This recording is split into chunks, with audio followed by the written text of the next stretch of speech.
I took 2 years worth of your evaluations and went through them all where it says on the evaluation, what do you want training in? And this is the thing that you all asked for over and over and over again. Frankly, I was kind of surprised because I just thought y'all knew how to do it. But I also realized a couple of things. And one is that I'm probably the oldest person in this room. So I kind of grew up with this. I grew up with developing sexual trauma work in the 80s and the 90s and the 2000s, and it has changed a lot over those 30 years. And it will change from today. Anything that I'm teaching you today is going to change. Our field has evolved a lot, hasn't it? We're doing a whole lot more with neuroscience. We're doing a whole lot more with understanding the brain. We're doing a lot of work that impacts how we work every day. So anything I teach you today is a work in progress. And I want you to remember that, because I can't teach you 30 years of what I've done in 3 hours.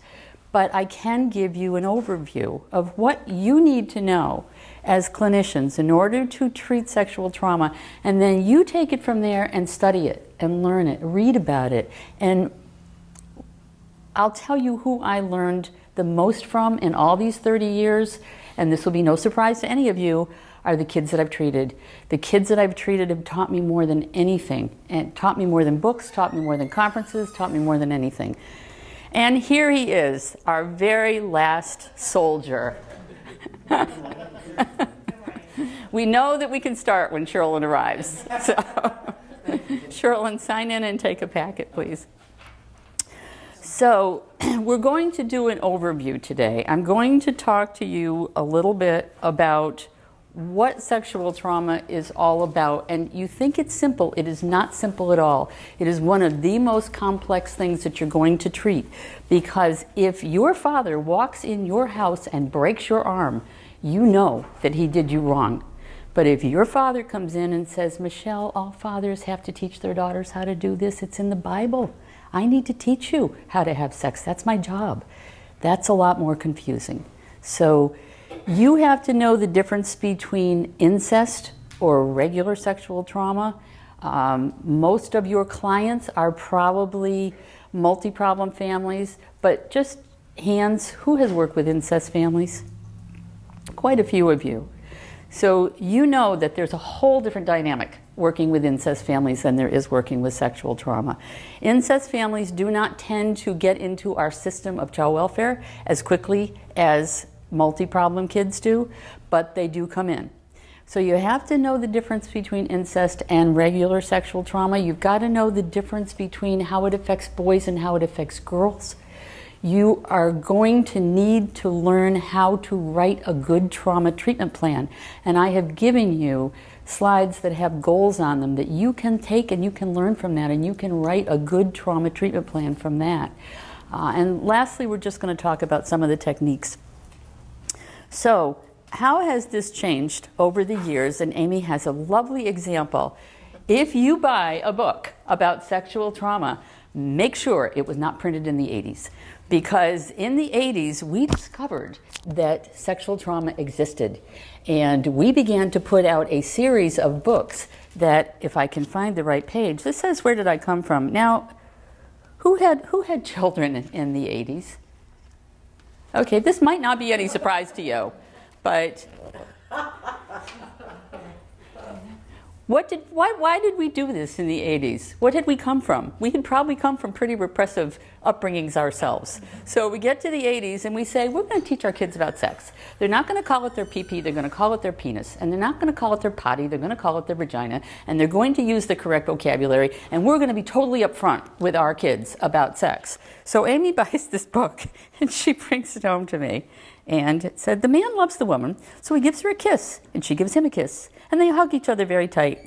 And after a while, the man's penis becomes stiff and hard, much bigger than it usually is. It gets bigger because it has lots of work to do. And there they are. Now, they're all like this. So check your dates before you buy a book. Anything that was put out, we have another one in there. We'll show you. It has the grandfather is having a shower with his little daughter, his little granddaughter, because we did that too. in the 80s, didn't we? We took showers with our kids, long past the point that we should have. So life changes, things change. We did a lot of evolution in the 80s when we discovered that there was such a thing as sexual trauma. And trust me, I started social work in 1974. We didn't know that then. We didn't know that kids were being molested. We just thought that all these little bruises and all these little trips to the emergency room and all these little things that were happening to them were because we didn't know why. Does anybody remember who finally cracked the code on sexual trauma in the 80s? Wasn't that lady that has, I've got her book at home. What's her, oh God, it was two women, Susan somebody? No, wasn't her.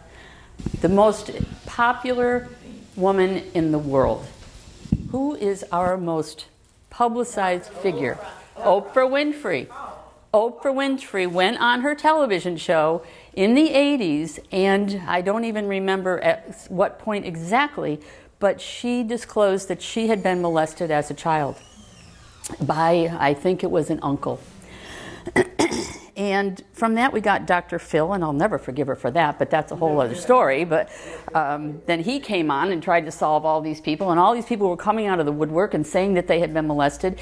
Now I have to tell you, I was in private practice at that point, late 80s, early 90s, bless you, and all of a sudden, all of these women were coming into all of our practices saying, I think I have a repressed memory. I think I have a false memory. I think my uncle molested me. I think my father molested me. Well, a lot of it wasn't true. A lot of it really wasn't true, but that was really the beginning of trying to understand what had actually happened. I can remember I had they were French. I don't know if anybody's French in here, but they came into me. It was two daughters. They were like 18, 19. And they said, my father kissed us on the lips. And that's a French custom. But it was very confusing for people at that point because we didn't understand what was molestation and what wasn't. So we had that whole series of that going on. And then we began, because I was a social worker at that point, I worked for DSS in Massachusetts, we began to identify symptomology of the kids in our child welfare cases that really were symptomology of sexual trauma that we hadn't identified before. So at that point, everybody was a victim. Everybody was identified as a victim. Do we identify them as victims anymore? What do we call them now? What? Well, we call them survivors, but before they got to be survivors, what did they do? They acted out on other kids. So then what did we start calling them? We started calling them perpetrators. And believe me, the rush between victim and offender was very quick. And then we kind of, and this is what I'm saying, this is evolving. We went from victim to offender, and then we started saying, wait a minute, that 9-year-old kid isn't a sex offender? Hold on here. And then we began to back up, and then we got that middle ground. And what was that middle ground? Sexual reactivity. That was when we coined the phrase sexual reactivity. We haven't had that expression for very long. That is a fairly new expression. Probably, maybe the last 7, 8 years, we began to say kids had sexually reactive behaviors. So then we had to decide what we were going to treat. Are we going to treat the victimology? Are we going to treat the reactivity? Are we going to treat the offense? And that's kind of where we are right now. Trying to figure out where are they on that continuum and what are you going to treat. And trust me, you got to treat all of it. So, and I will give you a really good example, and Lee is here. Lee worked with me at Florida United Methodist Children's Home, and most of you know I spent a little time in purgatory over there when I went in there for 2 months, and I got out of there 18 months later. But when I got there in April of 2015, they had 2 cottages over there that were sexual treatment for boys. And I'm not going to say anything to you that I haven't said to their leadership, but when I got there, I said, why boys? I mean, 80–90% of your girls have been molested. Why are you treating boys? Well, somebody decided it would be a good idea. So they took the therapists that were going to work in those cottages, and what training did they give them? They gave them the certification of sex offender treatment, the CSOT. And so those therapists were geared to treating offenses. And they had two workbooks. They had Pathways and they had The Road to Independence. And if you fact check either one of those workbooks, you will find that they are treatment for sex offenders. Anybody here treat sex offender? Anybody have any experience treating sex offenders? I think Colleen has and Nikori has. So you know that the treatment for sex offense is entirely different than the treatment for victimization. Your treatment for sex offenders focuses on saying sorry to your victim, being empathetic to your victim, recognizing what a dirtbag you are, and saying that you will never do it again. Now, is that what you want to do with somebody who has started out being molested by a father, a brother, a cousin, an uncle, and then turns around to the kid next to him in the bed at the cottage and touches him? Is that what we want to do? And that is what they were doing. So it wasn't a good thing. It took a lot of time to evolve them out of that to the point where they would begin to treat the victimization. But that is a perfect example of something that just happened a year and a half ago. So I want you guys to come out of this at least understanding that there is a point in which you need to land in this treatment. You need to land at the point of deciding where are they and how do we treat where they are right now so that you can go back and treat the beginning. You've got to go back and treat the beginning. And that's what I was not finding at FUMPSH. When I would meet with the therapist and I would say, okay, what happened to these kids in the early years of their life? What happened in the first 5 years of their life? What happened to them? Who was their victimizer?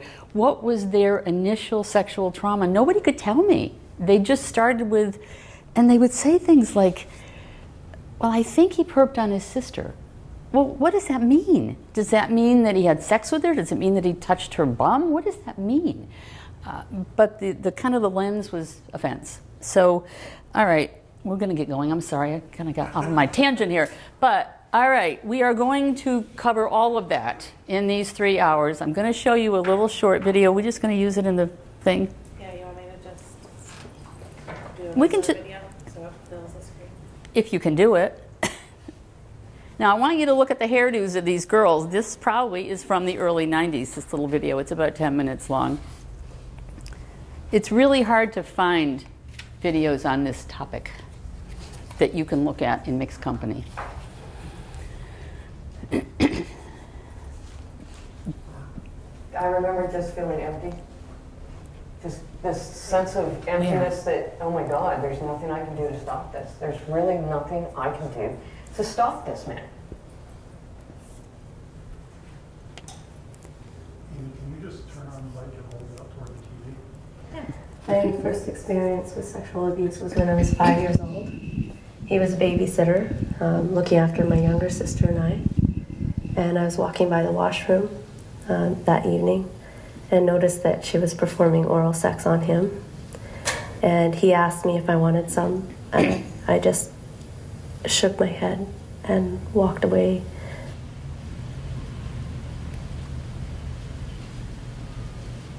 Well, honestly, I can't remember a time when there wasn't any abuse in my family. As far back as I can remember, there was always abuse, and there was always sexual abuse. There was physical abuse, emotional abuse. I mean, it was pretty much a daily thing. One particular week that it was all of us girls, and was laying we were all sharing the fold-out couch bed, and he came into the living room after everybody had gone to sleep. And I remembered thinking, well, that's really strange. And then he reached over me to this young girl, Tony Marie, to take her into the room. And I said, no, I'll go. And I went with him that night, and I realized that, basically the abuse was never going to end. I think what happened was that something in me shifted or went off when I realized that he was doing this to other people. When it was just me, I could handle it. But when I saw that he was doing this to this other young woman, to my sisters, I was like, this is wrong. And I didn't know what to do to stop it. There was an incident one time when I was in the kitchen of the house and my mom and dad were there. And my dad grabbed my breast and I smacked him on the shoulder, and my mom said, "He's your dad." implying that it was okay for him to touch me that way. My dad led us to believe that it was normal to be naked in our home, and touching was supposed to be comfortable. And I was 16, and I didn't feel comfortable with it. I didn't want to do that. And the whole family made me feel like I wasn't part of the family if I didn't join in. I grew up in an environment where this was all I ever knew. So in my mind, the horrors that I lived was what everybody lived. The stuff that you see on TV, the Partridge Family and the Brady Bunch and all that, that's just make-believe. Nobody actually ever lived that. And that's what I was led to believe. At that point, my friend came and picked me up at work. And I said, "Where are we going?" And she said, "We're going to this person's house, and there's a social worker there." And I just started crying because I knew this would be the end of my family life as I knew it. So at the end of the sentencing, and he was being wheeled out in the wheelchair by my mom, it was very heartbreaking for me. I mean, he was still my dad, but I knew I was doing the right thing. So there was a lot of emotional things happening for me. And he was being wheeled out. My sister followed after them, and she leaned over and said, "Burn in hell, bitch." That was very hard.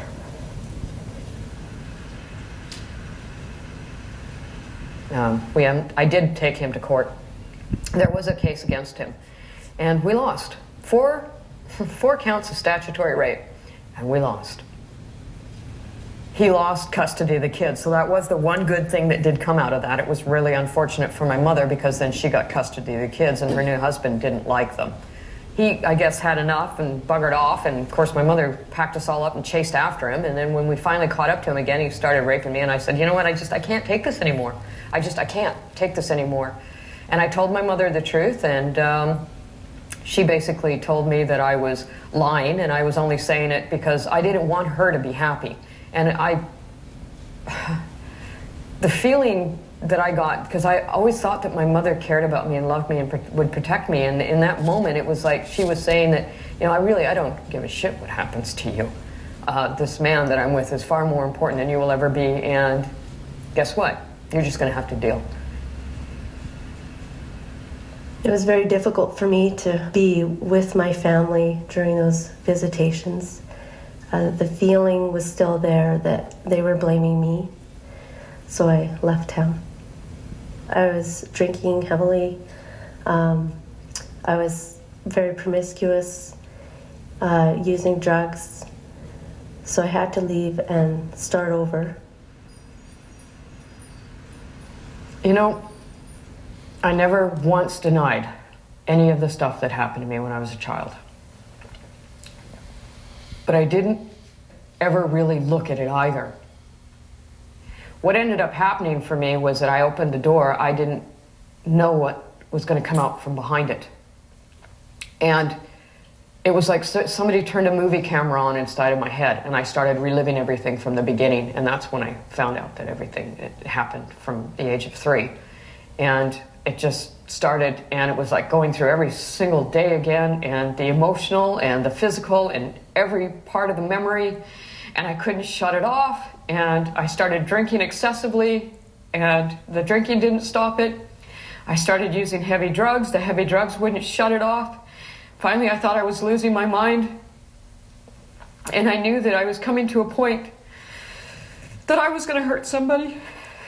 And I didn't want to hurt anybody. I didn't want to ever hurt anybody.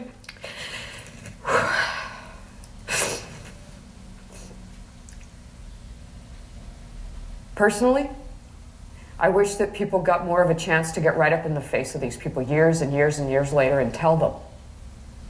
If they could just feel one day, the pain that we carry around for the rest of our lives, just one day, I'll guarantee they would never do it again. Just one day.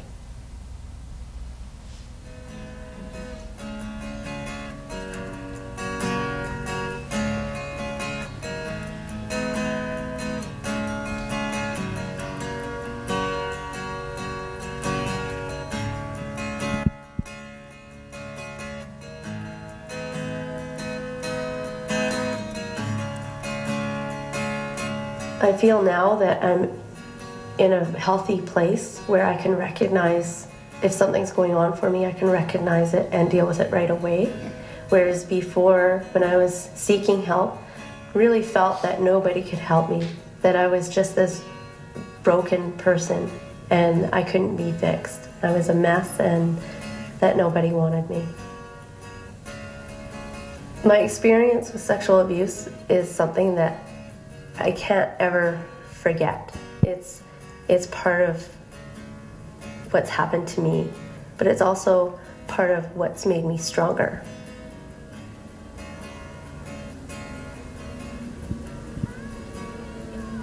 I don't really know what it looks like to them, but I know that who I was then and who I am today are two very different people, and that I am way happier today. And I have hope. I have something that I was losing. My entire life up until just recently has all been about surviving. And there is a huge difference between surviving and living. And I finally got to that place where I'm living.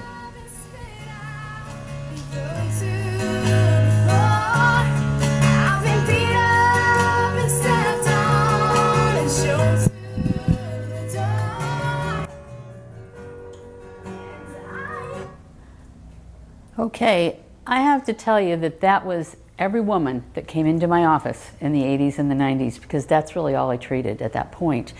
That's what they looked like then. They looked like women, and you could tell by the hair that this was probably early 90s. I usually go by hair. Most of these women were now in their 20s and 30s, sometimes much older. And they had just thought that everybody lived like this. And you heard them both say, I thought everybody lived like this. I thought the Brady Bunch was a fantasy and everybody lived like this. You heard the girl who say the dad grabbed her breast and the mom said, he's your dad. And that's okay. And within our household, we can run around naked and we can run around without clothes on, and that's okay. So a lot of these women, until Oprah Winfrey, you may think she did a lot of wonderful things. That's the most wonderful thing she did. She started the whole sexual awakening of people who said, that's what's wrong with me? That's why I'm drinking so much? That's why I've had 6 babies in a row? That's why I'm doing all these things? That's why I lost my children to the child welfare system? These were untreated women. You have an opportunity to intervene with these cases a whole lot earlier because you're working with kids. And I have to tell you that having worked with all of these adults, and then my very first job here at the children's home, that was my very first job. I worked at Florida United Methodist Children's Home, and I was there, I think, from 98 to, I don't know, 2002, I can't remember. But when I walked in, I had an entire caseload of 13-year-old girls, which you might think is the caseload from hell. But I have to tell you that they had had no treatment at all. They had had no help at all. And they were ready to say, yes, I was victimized. And it was like the perfect storm. It was like an awakening for these girls. That yes, something did happen to me. And yes, my family did turn against me. And yes, they shunned me. And yes, they stuck me here. But it's not my fault, and I am a survivor.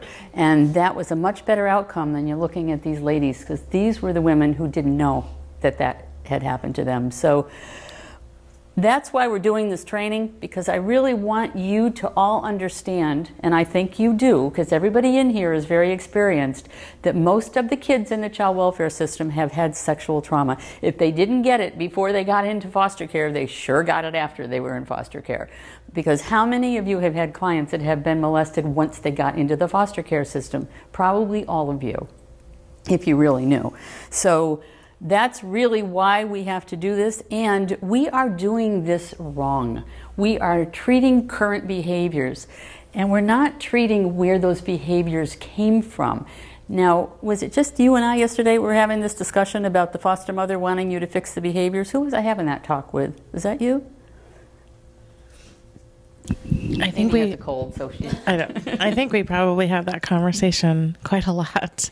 That foster parents and parents want you to treat specific behaviors instead of. They want you to fix the behaviors. Understanding, the family dynamics and underlying issues. And I just a show of hands, how many of you have gotten clients in foster care where they wanted you to fix the behaviors? All of you. because that's what they want. They want you to come in and take care of those behaviors, and they really don't care what happened before that. They just want you to fix the behaviors.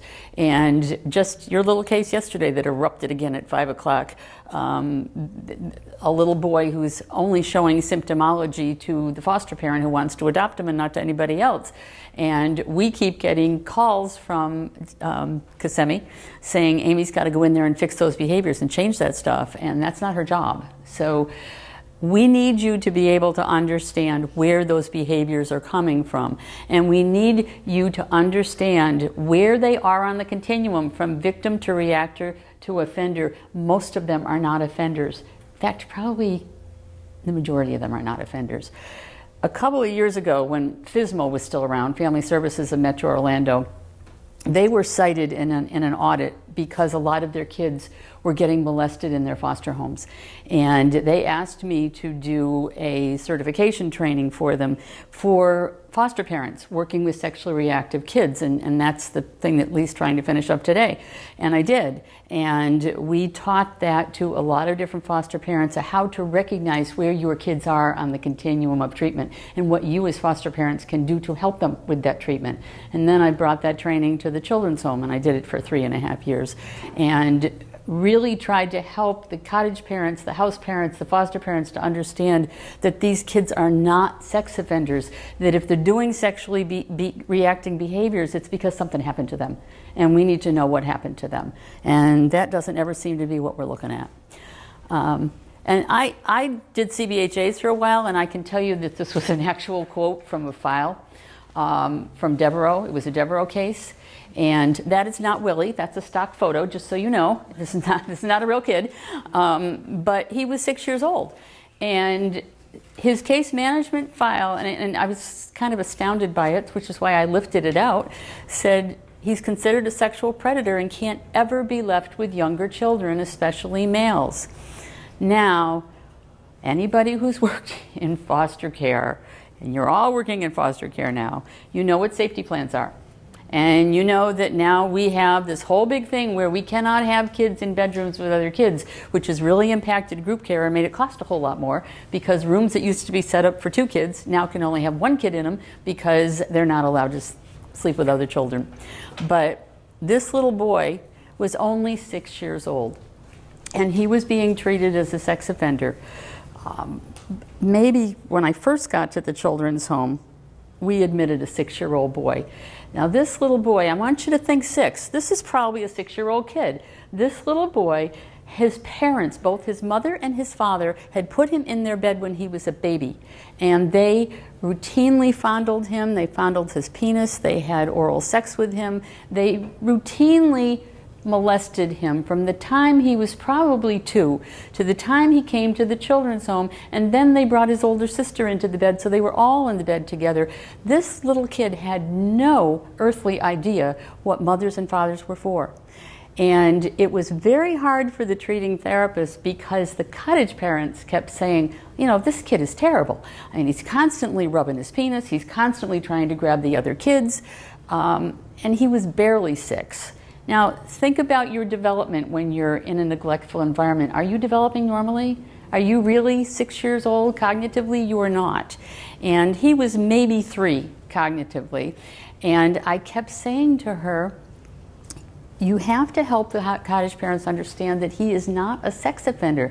They were treating him like a sex offender. He had herpes on his mouth. He had genital herpes. I mean, the child had just really gone through everything that one could expect a child to go through.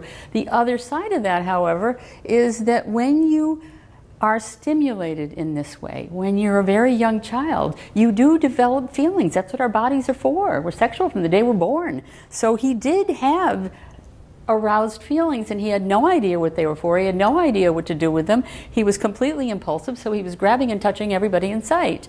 And at one point, I remember sitting with the therapist and saying to her, here's what I want you to do. I want you to read him the Berenstein Bears.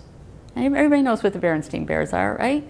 I want you to just take a couple of those books and read them to him and say, see what Mama Berenstein does? See what Papa Berenstein does? See what the sister Berenstein does? He doesn't know what mothers and fathers are supposed to do. He thinks mothers and fathers are supposed to do this. It was just too far. They couldn't handle it. They just couldn't handle it. They just moved the kid out of there. They could not cope with the fact that they were treating him as a sex offender and he was barely 6 years old. So it's the biggest mistake that we make as therapists, and I don't think we make it because we want to make it. I think we make it because case managers tell us to do this, and the judges tell us to do this, and you get all these people sitting around a table saying, you got to stop that behavior. Well, yeah, you do have to stop the behavior, but you got to figure out where the behavior came from. So, what makes children engage in problematic sexual behavior? And I know this is I don't usually put this much words on a slide, but I kind of wanted to get them all in here. We have kids that have had all of this, haven't we? We have had kids that have had no supervision. We have had kids who live in sexualized environments in which the sexual rules and boundaries are kind of confusing. That would be your incest families, wouldn't it? It would be your incest family that says, Daddy's supposed to do this. We're all supposed to run around naked here. And it's really okay that I take you into the bed and do this with you. Most of our kids are not going to be incest families. Most of our kids are going to have the rest of these. You're going to have kids that they've come out of crack houses. They've come out of environments where mom and dad have had sex in front of them, where they've watched porn, where they've watched other people engage in sexual behavior. They've come from environments in which sex is paired with violence. It's paired with drugs. It's paired with being neglected. It's paired with being exposed to all kinds of sexual activity. So that's probably most of your kids, isn't it? Most of your kids have come out of that environment. You have kids that have come out of crack houses. You've had kids that have come out of very neglectful environments. You have kids that have been exposed or been left with different caretakers who then expose them to sexual activity. We have to be able to figure out when we're looking at these kids which one of these things they've been exposed to. And when I say the behavior is a mirror of the experience, what does that mean? What do you see kids doing that is a mirror of their experience? We see them reacting. We see them reacting to the stuff that they've been exposed to by doing things to other kids. I know some of you are working in group homes. I think you were for a while. I know Lee's worked in group homes. We see that kind of reactivity in rampant amounts once kids get into group homes, because then they have no supervision, and then they're exposed to other kids, and then we tag them as sex offenders. In fact, I want to, where is that? Oh, here it is. Can you hand me my glasses, because I probably can't read it if I don't see them. All right, I want to read you something that was in a CBHA, because this is how we tag them as sex offenders. And I know this kid because I was there when this happened.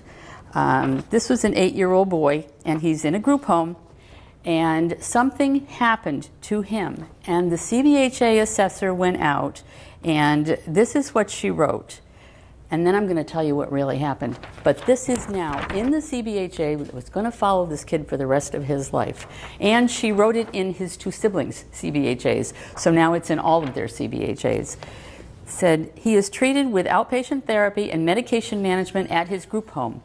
He has been diagnosed with adjustment disorder, rule out impulsivity, and rule out ADHD. He has had at least 4 Baker Acts. Bruce has endured a significant amount of trauma. Now, just listen to the trauma history here. His mother abandoned him with several people that he didn't know. They molested him. Bruce was exposed to her substance abuse. Bruce's father fled to Michigan. Both of the parents' parental rights were terminated in February 25, 2015. He was placed for adoption with his 2 sibs. The adoption failed. He was then placed back into a foster home where he touched his sister, who's 5. He's 8. He has witnessed domestic violence from his mother and father. He has also witnessed anger and violence from his older brother. He reports learning about sexual touching at the age of 5. He has been traumatized by R-rated movies. This is not a well-written CBHA, but I can only read the way she wrote it. Bruce is normally polite, but has an angry and violent streak. He is reported to beat up his brother after his brother told on him about touching the sister. He has excessive reactions to being told no. He's been Baker-acted due to his reactions. He has also been acting out sexually and was placed in a sexually reactive cottage. He speaks about how his parents engaged in sexual touching while he and his siblings were in the house. This kid is now tagged as a sex offender. This kid has now been moved into the sexually reactive cottage. But I was there when this happened, and I'm going to tell you what happened. Is that this little boy was in a cottage. At this point, we have no history of sexual trauma. So he's in a cottage with another little boy. Again, no history of sexual trauma.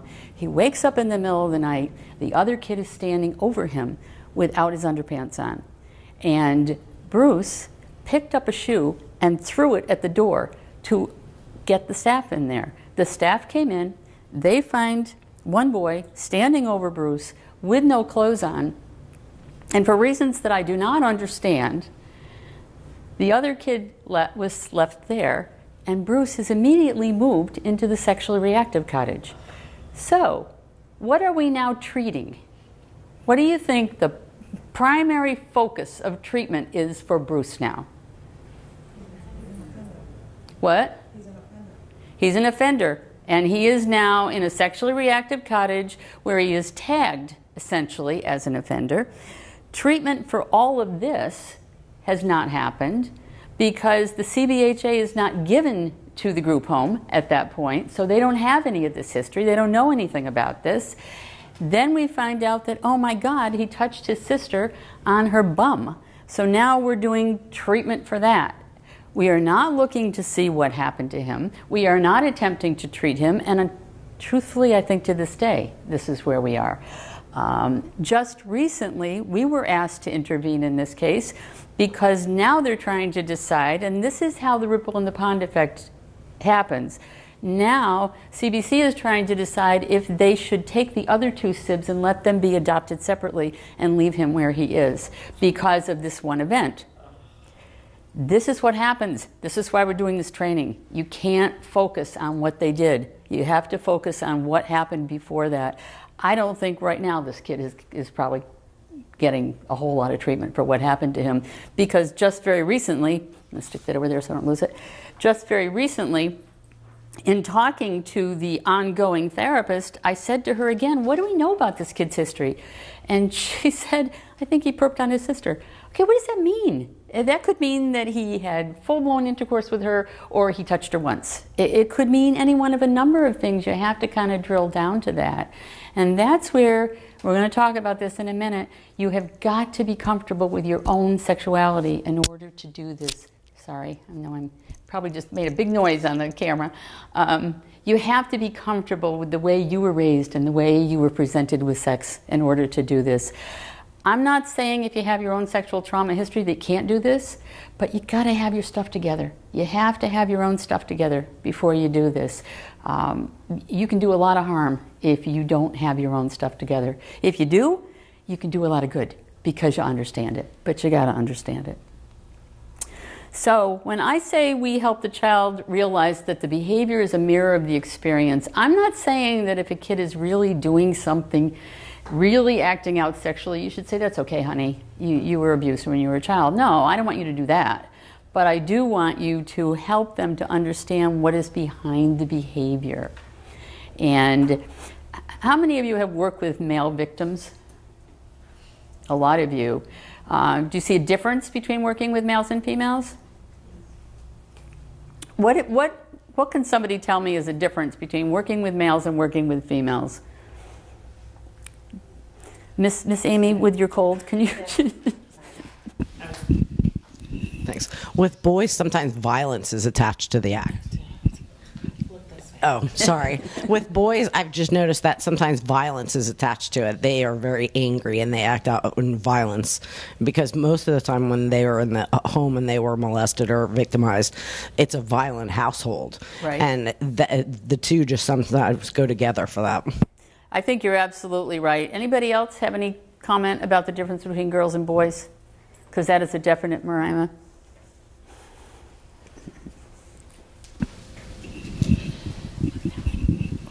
Boys are usually in denial about what happened. the anger comes also because they're males and they don't expect that this happened to them, especially if it was by another male. So that you get the anger and you get the denial about what happened. Yeah, absolutely, absolutely. I think we definitely see that. I know that some of you have used this little book, and actually this is from the 80s too, but this is a good one from the 80s. It happens to boys too. This is a really excellent resource if you're working with boys and it's very hard to find. In fact, I think Vince got this off the internet and we paid almost $50 for this because it's out of print. And we took it to Office Depot, and because it's out of print, they bound it for us for what, like $6 a book. And we have used this extensively with male victims. And this was printed, I believe, in 1987 up in Pittsfield. It was a rape crisis center, and they went to a prison in Connecticut, and they interviewed prisoners who had been molested as children. And it's really an excellent resource. Now, I gave this to a group home, a therapist at a group home. She read it to a group of 8, 9-year-old boys, and one of her clients followed her out, and he said, that happened to me. And he told her that it was his uncle, and she reported it, and the mother denied it, and they didn't do anything about it. She said, I don't even have a brother by that name. Now, how many of you have had clients who say it was my uncle when it's really just some guy that came in off the street? So nothing happened, and this kid regressed incredibly after that because he said nobody believed him. But that is a very good tool for you to use. But yeah, both of your comments are spot on. I think kids deny, boys deny, and Colleen's comment is really spot on too. When we see boys that have been molested, there tends to be more violence. Just the act of molesting a boy is more violent than the act of molesting a girl. It's kind of hard to just fondle a boy. It's kind of, with girls, you start by fondling, you do a few things. With boys, sometimes it's a lot more violent. Now, this is a Barbara statement, and I have been saying this for 30 years. Girls get pregnant and boys steal cars. What does that mean? What does that mean? That is how girls and boys react differently. But what does it mean?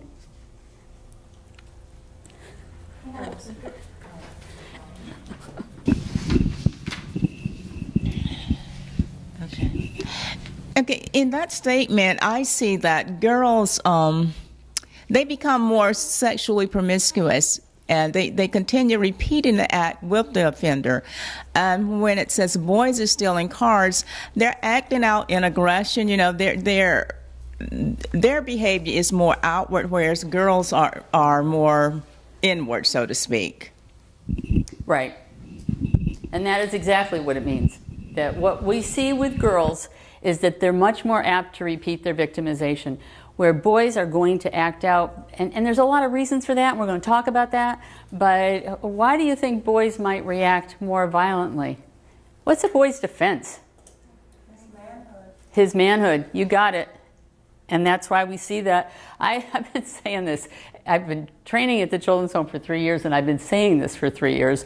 And it was the very last time I did a training there, and I said it was the child care staff, okay, what is the difference between the reaction of a boy and the reaction of a girl? And one of the child care staff said, girls get pregnant, boys steal cars.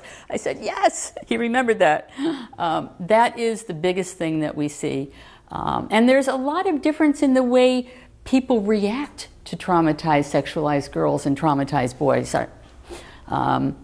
What does this mean for our girls? If you don't get in there and treat them, here's what this means for our girls. Our trafficking training is a whole separate training, but the biggest predictor for being sucked into the trafficking trades is being sexually molested. If you have been trained by your mother, father, uncle, brother that this is what you're for, then it's very easy for some guy to walk up to you on the beach and say, you're beautiful. Why don't you come with me? I'm going to take you out to dinner. I'm going to get you some clothes. I'm going to put you in a modeling contract. You're going to make a lot of money. And the next thing you know, you are sucked in. When I was over at the children's home, I remember saying to them, these kids run away all the time. And I don't know about the other group homes that you guys work in, but that's a fairly large group home. There's usually capacity for 80 kids, but it's a very big campus, and way out in the back where they have the ropes course and all these little cottages, there's a lot of land, and there was no lights out there. So at night the kids would run, and they would run out through the back where they couldn't be seen, because at that point there were no lights there. And we had several girls while I was there who were recruited by other girls who came into the cottages to recruit them for trafficking. And one girl in particular ran, it was raining like crazy that night, and she ran out through that back area, and the last time anybody saw her, she was walking away with 2 men. And we never got that girl back. She came back once because the cops picked her up, and she ran away again, because by that point she was gone.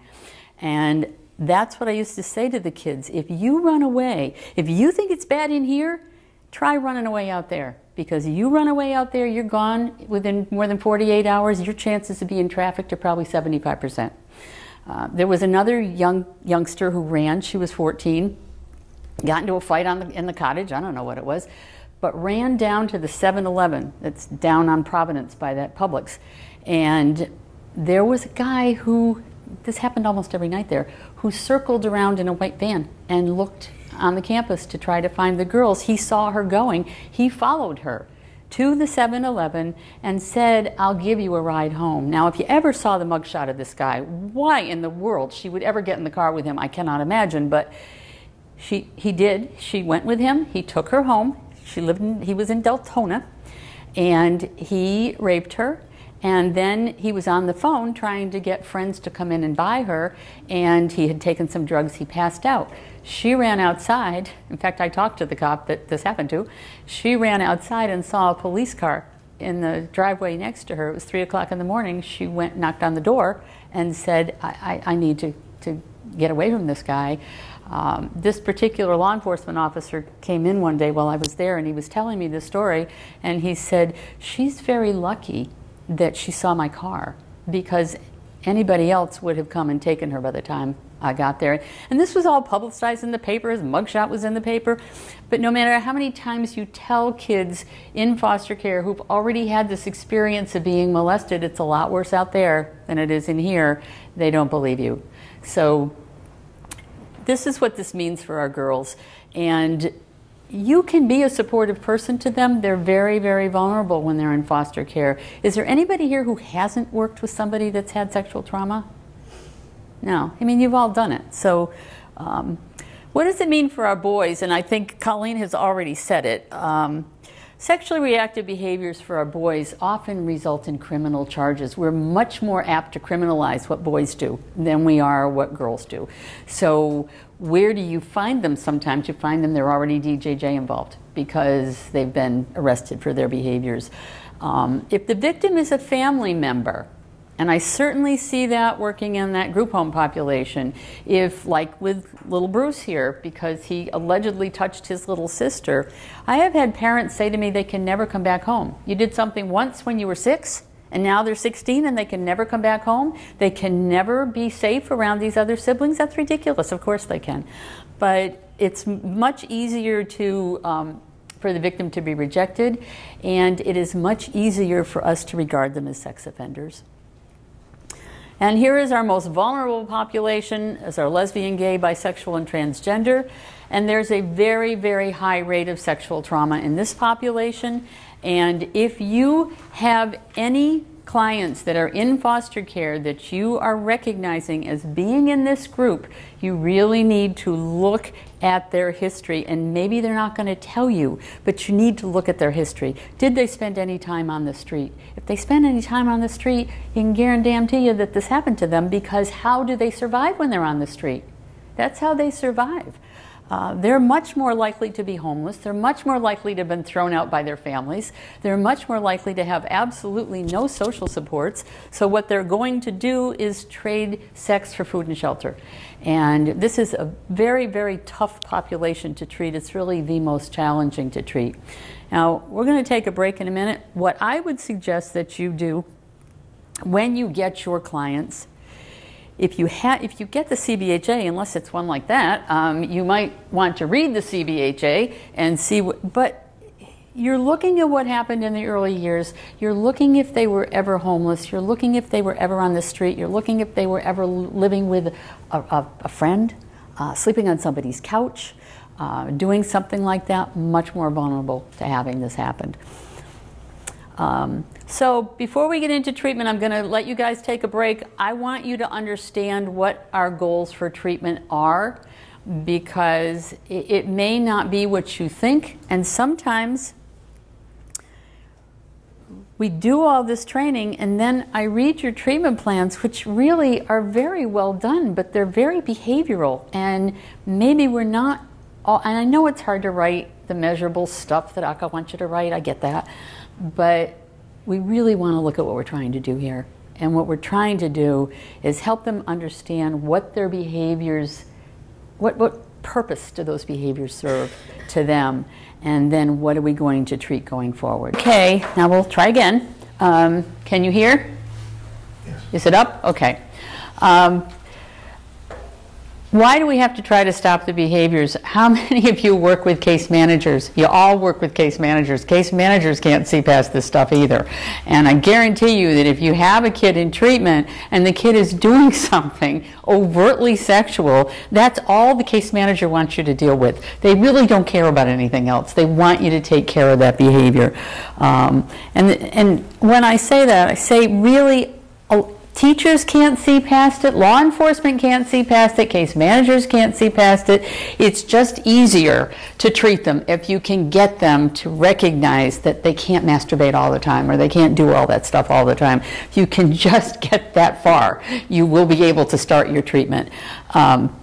It is very hard for a lot of people who are not in our field directly but work with these kids to see that there's a reason for the sexualized behaviors. Somebody said it on the break. If you are doing something, you need to be able to try to figure out what happened to that kid to cause them to do it. So we need to try to see if we can get them to do it. Families are much more apt to shun little boys with overt sexual behaviors. Little girls, they still kind of see them as victims. So you're always going to see your little girl as a victim, and people will feel sorry for the girls, but people don't feel sorry for the boys, because the boys tend to act out, I think as Colleen said and Jan said, they tend to act, or Marima, they tend to act out a little bit more violently. They're not that sympathetic. So you need to try, if you can, to get them to do that.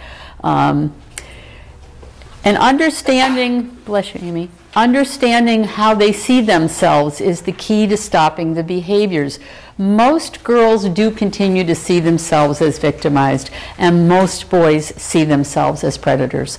That's just the way we've wired our little boys and our little girls over the years. Little boys aren't supposed to be victims, are they? They're not supposed to be victims. And I'm going to show you a little video from Spotlight in a minute that talks a little bit about this. But the behavior also protects boys from victimization.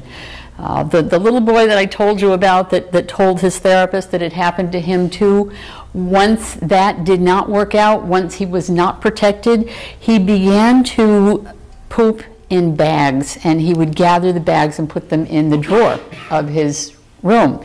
And needless to say, the room smelled atrocious, and the bags were discovered, and I think for this little guy, as being as disgusting as possible was what was going to protect him. He smeared it on himself. I think he was 11. But you often will see kids do things that make themselves as disgusting as possible. Think about what are some of the things that girls do to make themselves pretty disgusting? Weight gain, cutting.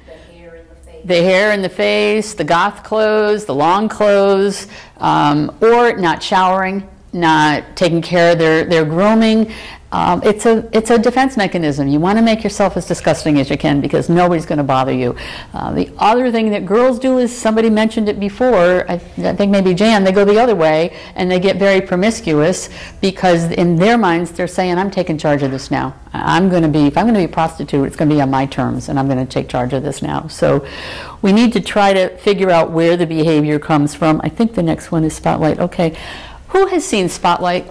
Spotlight won the Academy Award last year in 2015, and it was the story of the Boston Globe breaking the story about the priests sexually abusing boys. Has anybody seen that movie?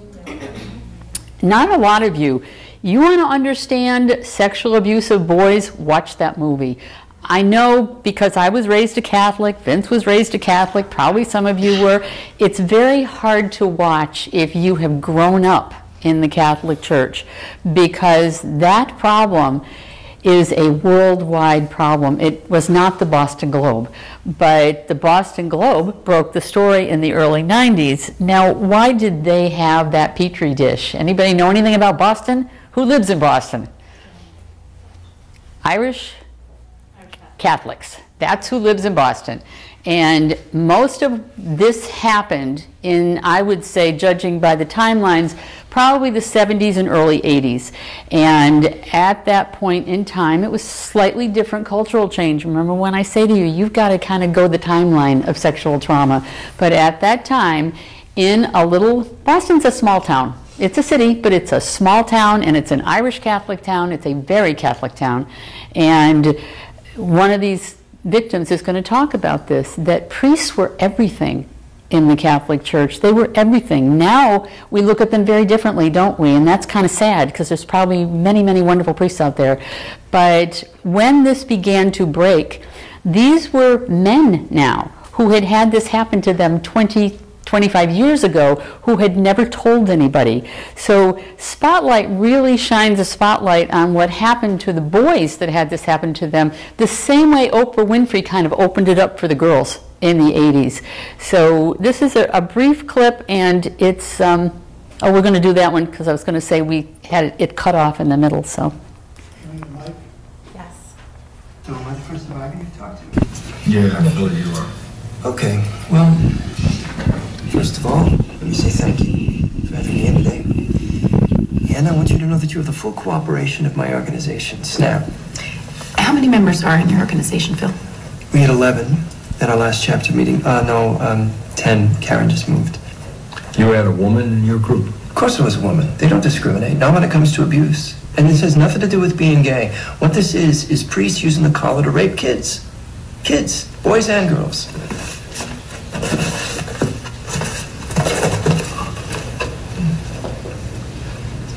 I was 11, and I was preyed upon by Father David Hawley in Worcester. And I don't mean prayed for, I mean preyed upon. Are any of you Catholic?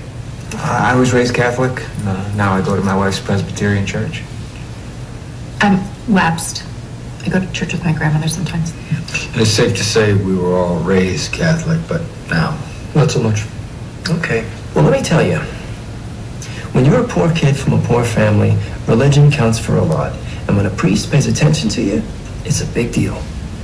He asks you to collect the hymnals or take out the trash, you feel special. It's like God asking for help. So maybe it's a little weird when he tells you a dirty joke, but now you got a secret together. So you go along. Then he shows you a porno mag. And you go along. And you go along. And you go along until one day he asks you to jerk him off or give him a blowjob. And so you go along with that too, because you feel trapped, because he has groomed you. How do you say no to God, right? You see, it is important to understand that this is not just physical abuse, it's spiritual abuse too. And when a priest does this to you, he robs you of your faith. So you reach for the bottle or the needle. Or if those don't work, you jump off a bridge. That's why we call ourselves survivors. I think if you really want to understand the crisis, you need to start with the celibacy requirement. That was my first major finding. Only 50% of the clergy are celibate. Now, most of them are having sex with other adults. But the fact remains that this creates a culture of secrecy that tolerates and even protects pedophiles. So you believe the church is aware of the extent of this crisis? Oh, absolutely. After the first major scandal in Louisiana, Tom Doyle, the Secretary Canonist for the Papal Nuncio, co-authored a report warning pedophile priests were a billion-dollar liability. That was in 1985. 1985? That's right. Who saw that report? Anyone from the Catholic hierarchy? Sure. Doyle tried to introduce the report at the National Conference of Catholic Bishops. In fact, Cardinal Law initially helped to fund the report, but then he backed out and they shelved it.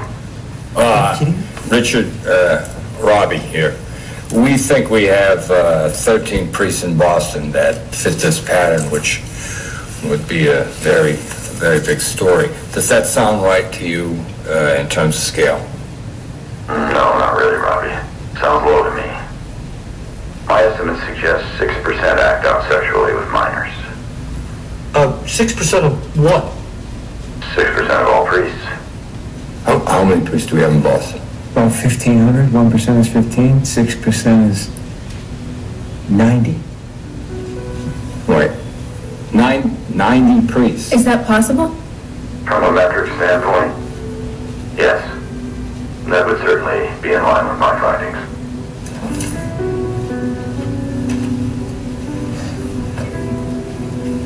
Hello? Bye.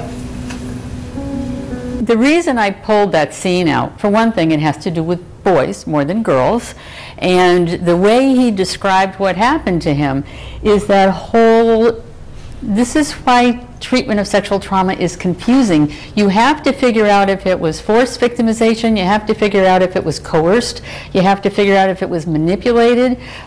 He describes a priest manipulating him and grooming him. And why did he not say no? Why did he say he didn't say no? I think it's that power control. It's the power and control. He said if you're a poor kid in a poor neighborhood in a town like Boston, priests are kings, priests are gods. I think he used that word, that priests were gods. And they were able to do a lot of the things that they did because nobody would ever say no to them. If you said to your mother, Father so-and-so wants to take me someplace, is she going to say, oh no, I don't think you should do that? Of course not. We just had a situation that was actually in the news, so it's not a secret, but one of the staff members, a new staff member who was hired by Florida United Methodist Children's Home as a shift worker, was accused of sexual molestation by a local boy. And I did alert the children's home to this just because I didn't want this individual to have access to other children. He was fairly new to his position. And in fact, he ended up being arrested in Deltona and lived in Deltona with his mother. And neighbors said they saw other young boys going in and out of the house, and he was, quotes, giving them piano lessons. Now, this was a guy who was a church group leader, a youth group leader. He was heavily involved with his church. This didn't happen to be a Catholic, but when the parents of these boys were approached by this guy, of course they let the kids go with him because he's a young guy, he's involved in the church, he's in the youth group, he's going to take them places, and in fact what he did was take them to his house, expose them to pornography, and then begin to molest them. And I think at last point, were there not 5 that had come forward that said that he had molested them, which is usually what happens when something gets in the paper. But kind of the same principle. Bless you. So I would just say to you, if you want to understand anything about the power and control differential, what happens to boys, even though this crisis was not just boys, watch this movie. This movie is phenomenal. There's a reason that it won the Academy Award. It's a phenomenal movie. There's another scene in it that we just couldn't find the clip for, where the Rachel McAdams is in a coffee shop talking to one of the victims who's now in his 20s. And she said to him, I need you to tell me what happened. I need to understand what happened. And he said, then we need to get out. We need to go outside. We need to get the coffee to go. And as he's walking with her on the common, he's telling her that he was coming out as a gay boy. he was 12, and he was just beginning to figure out that he was gay. So the fact that this priest, he was Catholic, and could we be Catholic? Could we be gay if we were Catholics in the 70s? Oh, no. He was just coming out, just trying to figure this out, was afraid to tell anybody, was afraid to tell his parents, so surely wasn't going to go to his Irish Catholic parents and say, the priest molested me. So there are many, many nuances that you need to understand about working with this population, and you need to be able to get behind your own stuff. Let me say that.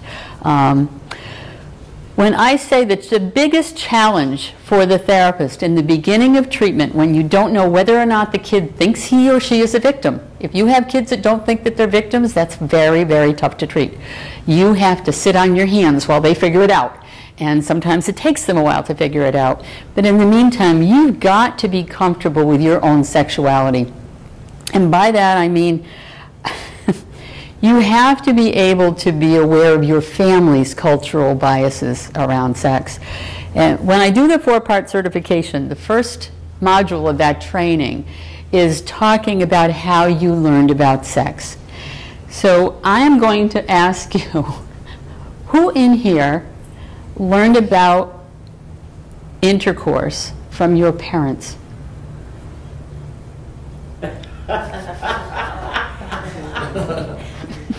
Okay, your brothers or sisters? Your friends.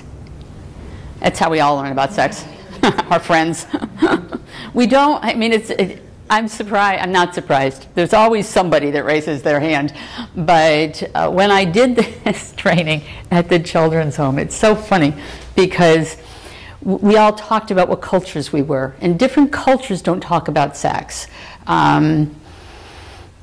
Well, you're Hispanic. What is your family's? Did your family talk about sex openly? We do. I got a book, so I don't know what category I would fall in. My mom gave me a little picture book just like that. So you're right in the right age range, Michelle, for that book. I was little, but yeah, we've openly talked about sex all, like now that we're all older and stuff, and maybe when I was in my teens too. So it has been discussed in the family. But I think even within the culture, because I'm Hispanic, and Can in I? my family, sex is, and was taboo, especially growing up. So say that again, Kathy. Yeah, one more time. I didn't know you were Hispanic. Yeah. So yes, I am Spanish as well. So, you know, coming from that culture perspective, you know, Michelle's family is open to that. In my family, it was a taboo, you know, conversation. So I learned from my friends, because even until now, grown adults, I mean, I have a child of my own, and it just never becomes or has been comfortable to have that discussion within family. Right. And I am Catholic, so maybe that plays a role too. So culture and Right. religion. Everything plays a role. Everything. Cynthia, hold that thought. You have no badge. That, I tell you.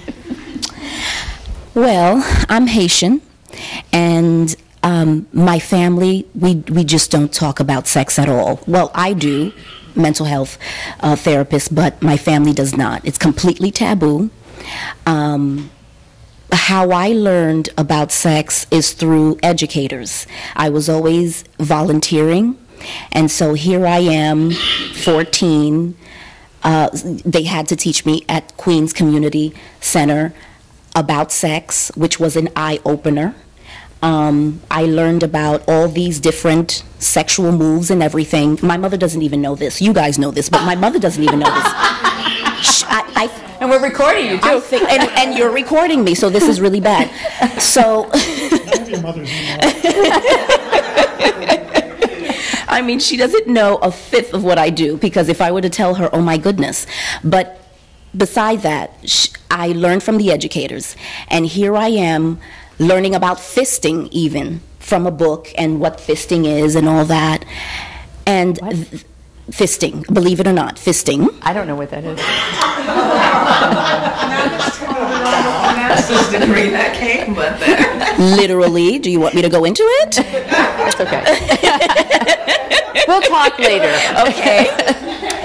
So there's a book, actually, farther than the Kama Sutra book. But beyond that, here I am on street corners at 14 teaching others about sex, and I was not even sexually active, so figure that. So that's how I learned about sex, I guess the right way, with educators, learning the practices of how to protect yourself, women, male.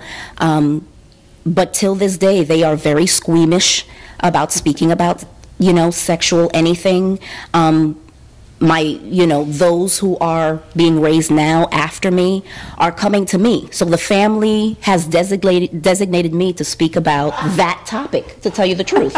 You should know this. You probably deal with this with You're the sex your educator? population. Yeah, so we don't talk about it. And yes, I am Catholic, raised Catholic, still Catholic, so that's a double whammy.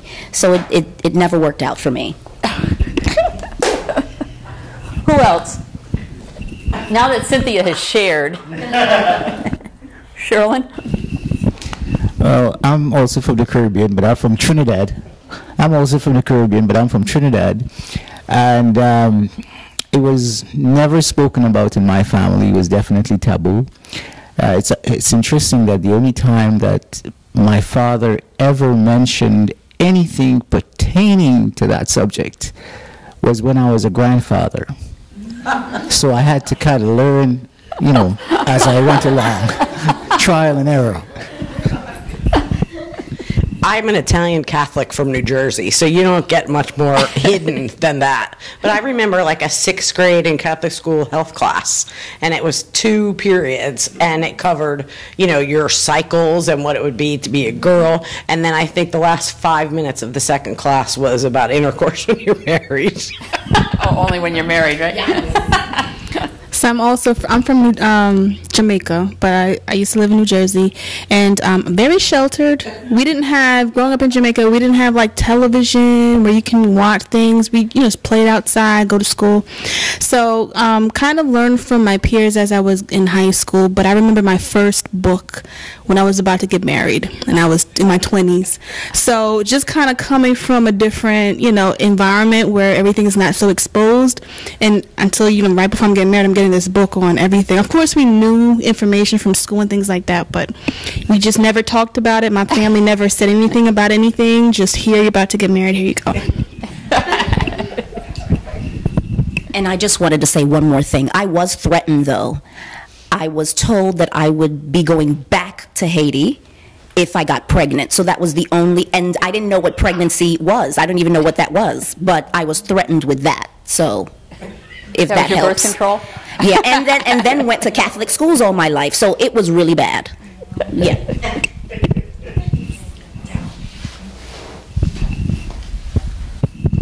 I think I can relate a little bit to Cynthia because, we talk about it more, but it's also because mental health and all this different stuff that's happened in the family has caused us to be a lot more open. So I've got a 16-year-old cousin that probably knows more than she needs to because I've explained she can ask questions and all this stuff. So I think I am the designated talker also, like, okay, Michelle knows this stuff. Let's go talk to her. She's used to talking about this. So I can definitely relate to that one. I just want to make sure we're still on. We shouldn't have given the sick person this job of passing the microphone around. Now you'll all have a cold.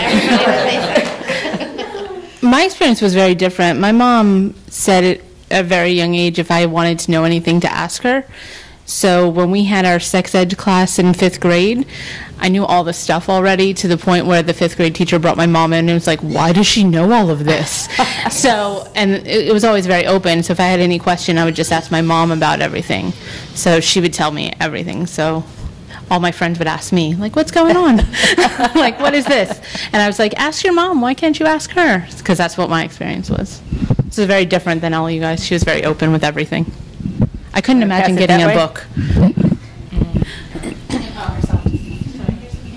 I'm Cuban and Catholic, and my mother, when I first got my cycle, I was so scared to tell my mother because I didn't know what it was. I was afraid, and she told me, you cannot ever tell your brothers about this. You cannot ever tell anybody about this. It was a very big secret. We never had any conversation about sex. Just she told me, now you could get pregnant, but I didn't even know what that was.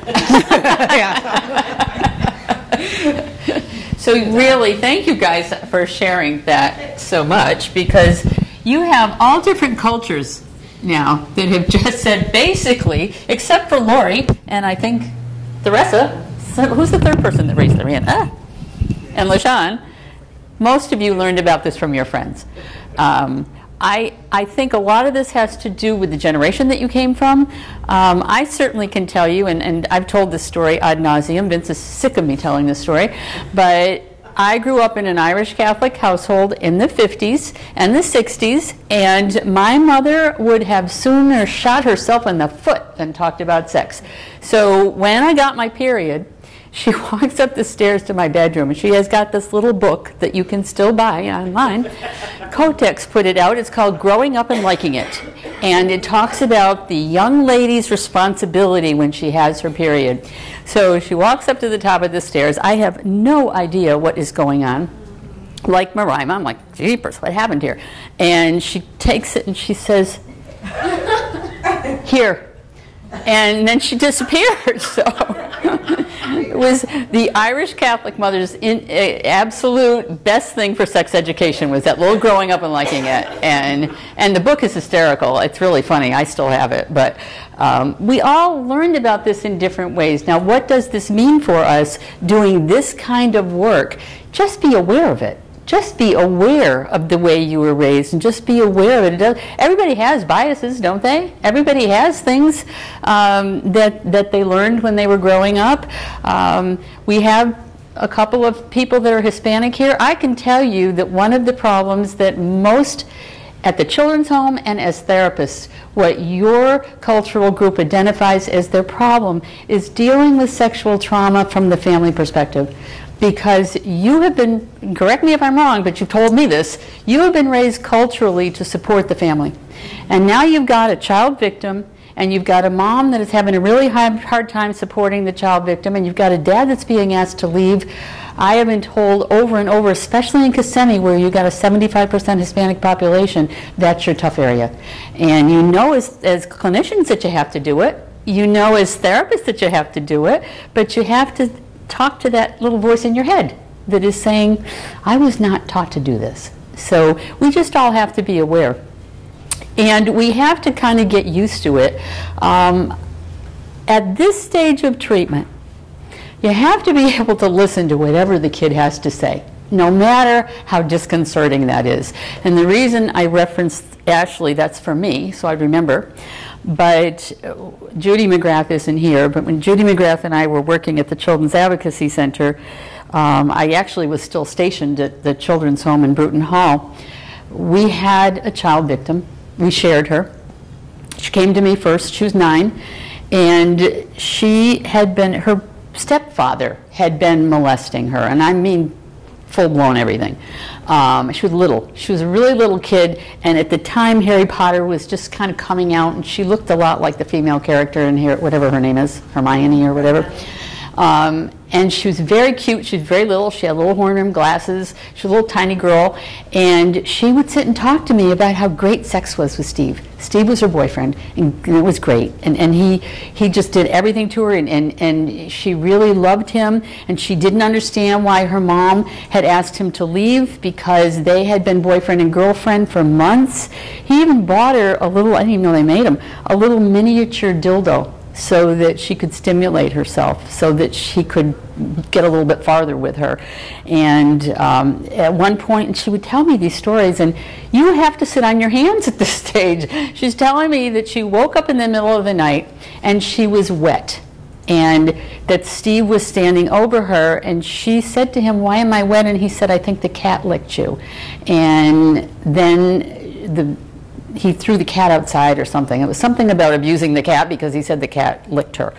I put her in a group with other 9-year-old victims, and it was a disaster because they're going around saying, well, my uncle did this to me and it was terrible, and my father did this to me and it really scared me. And then I get to Ashley and she said, my guy liked oral sex. It was great. So then she has everybody in the group up in arms, so I had to take her out of the group. So this probably went on for a good 3 months with her coming in and me trying to wait for my opening and wait for my opening. And I would try. She would say, Steve told me, Steve showed me a German newspaper. Of course, it was in German.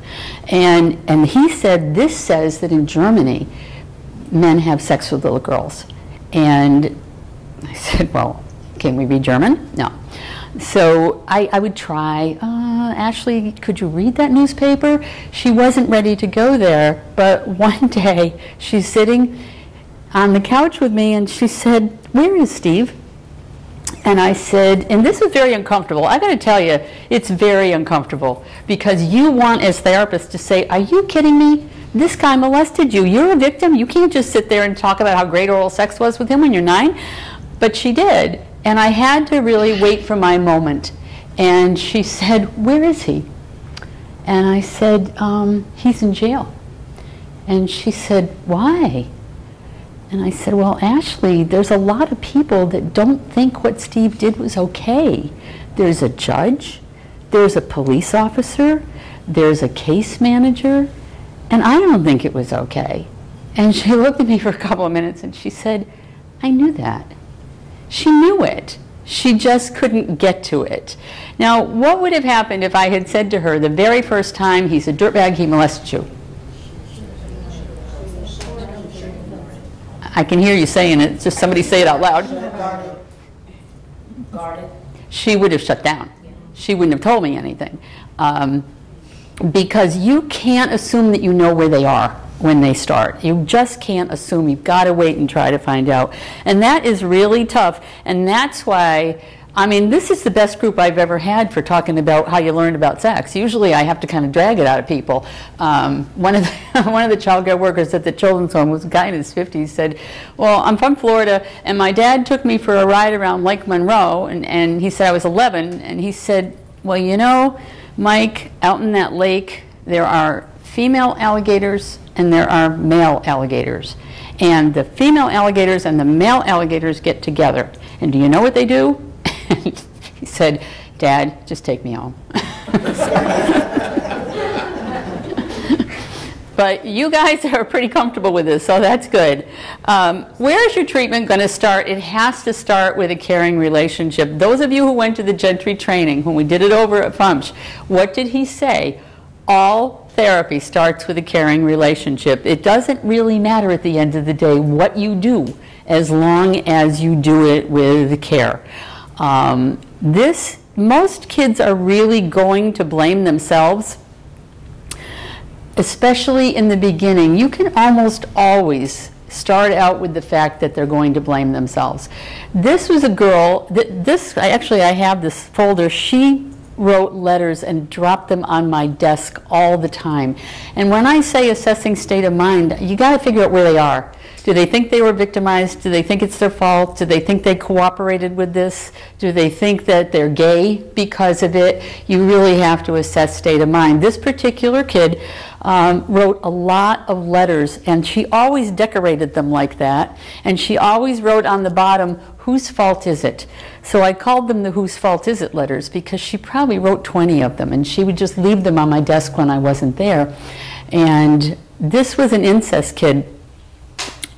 It's actually, I think I can read this to you because I can actually see it. When I put it up on the screen, I couldn't see it. But this was a kid who was in a SIB group of 5, and she was adopted, and she was the father's chosen girl. So she was the one that was his chosen girlfriend. But she said it was night that my mom had to go to college. She took Jenny with her because everybody else was in trouble. When my mom left, I came out of my room and I saw Dad in the living room, so I went over and sat next to him, not thinking anything of it. We stripped down till we were both naked. This isn't all that grammatical. As I sat on top of him, his penis slid right in with no hurting or feeling of it going in. Soon after that, I went to take a shower and went to bed. That was a time when it was my fault because I was willing to do it and it felt right. So many times it wasn't my fault, and sometimes it was. So whose fault was it? I have probably 20 of these, and she went through the whole thing of this time it wasn't my fault, this time it was my fault, this time I let him do it, this time I didn't let him do it, this time I stopped him from doing it to my brother because I wanted him to do it to me, therefore it was my fault. And I just watched this kid go through this whole huge circle of trying to understand what was going on. Now, I have to tell you, and I'm going to say this honestly, I have done this for many, many years. Do I always make the right calls? No, I don't. And you're not always going to make the right calls. You're going to make mistakes. It's really hard at this stage of treatment to figure out which way to go, because you as therapists want to rush in and say, let me fix this for you, kid. And sometimes you can. And then you're trying to say, well, what should I do? Should I just jump on it? Should I get right into it? Should I say you were a victim? It's almost like a dance that you got to do to figure out when you make your move, when you take your step. So what did I do with her? In this particular case, it happened to work. She was 15, and she was, as I said, she was the chosen child. So in a lot of her letters, the other factor of this is that her mother fully cooperated with this with the dad. So the mother would take the other 4 kids out of the house and leave her alone with him so that he could have sex with her. And when she did finally try to tell her mom did not believe her. But this was the beginning of treatment. And when I tell you you don't always do the right thing, I'll tell you the end of this. But she really believed that she was Dad's girlfriend. And when I said to her, well, Julia, when this happened to you, when you wrote this letter, how old were you at the time that this happened? She was 9.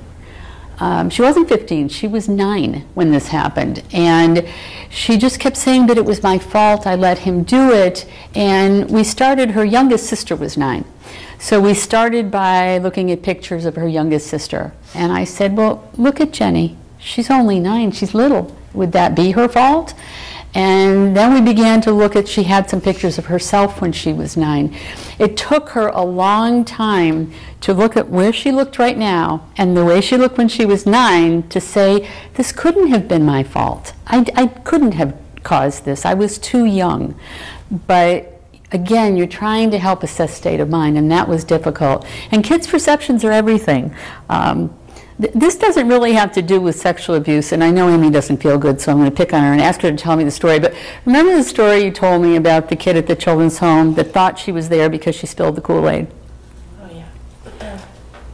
Yeah, that has nothing to do with sexual abuse, but I had her for a really long time, and she was at the children's home for years. And one day we were having session, and she wasn't a really big fan of therapy, so getting her to do some work was kind of a challenge. And one day I just started talking to her about, you know, where she was before the children's home. And we didn't really talk a lot about that because she had been at the children's home for so long. And she talked about living with her grandmother, and she said, but I couldn't stay there anymore because I got in trouble because I spilled Kool-Aid on the floor, so I had to leave. And I just repeated that to her, and I said, let's say that again. You couldn't stay there because you spilled Kool-Aid on the floor. And she said it, and she said, and that was years ago, and she said, yeah, that doesn't really make sense, does it? But she spent years thinking that she had to leave Grandma's because she spilled Kool-Aid on the floor. And years later, when she was with me, she said, yeah, you're right, that doesn't make sense. I don't think that was the reason. And I said, it wasn't the reason, and that wasn't your fault. And that was good for her to experience that. And the reason I remember that is because when you're assessing state of mind, you are looking at where they are right now and what their mythological memory is of how this started. Whether it's spilling Kool-Aid on the floor or the first time the dad approached them sexually, you're trying to look at where they are. And over time, we build up a myth, don't we? We kind of develop our own little story. And this girl's story was that she was fully participatory in this. There were 5 of these kids, and she was the second oldest. She was the most damaged. I worked with her for a long time. I will tell you that at the end of the day, I was not successful with her. She was too far gone by the time I got her. She had too much damage. And I kind of could, because I could see all 5 of them. And because she had had the most trauma, I just didn't think I was going to be able to reach her. I tried. But she perceived herself as a prostitute. She took a lot of pictures of herself in underwear and posing and naked, and she would leave them around. And the last thing I knew anything about her, she is now probably in her 20s, and she had a couple of kids, and I think just ended up in the child welfare system. And the sad thing is, you aren't going to be successful with all these kids. You're not. So I tried really hard with Julia, but I remember thinking at the time, of the 5, she's the one I'm not going to be able to help. It was just too far along. The one that I did help was the little one, Jenny, because Jenny watched Julia get molested. She watched the other sisters get molested. This guy, even, there were twins. There were 2 twins, a boy and a girl, and he had them have sex with each other, and he smoked pot and watched them do it. So he just had, this guy had all kinds of stuff going on. And Jenny came into me and essentially said to me, I watched what he did to Julia, and I said, you're not going to do that to me. And he said, then I'm going to beat you. And he did. And she said, I would go to school, this is Florida, she said I would go to school and I would put on 2 pairs of pants and 3 flannel shirts because I thought it would pad it more.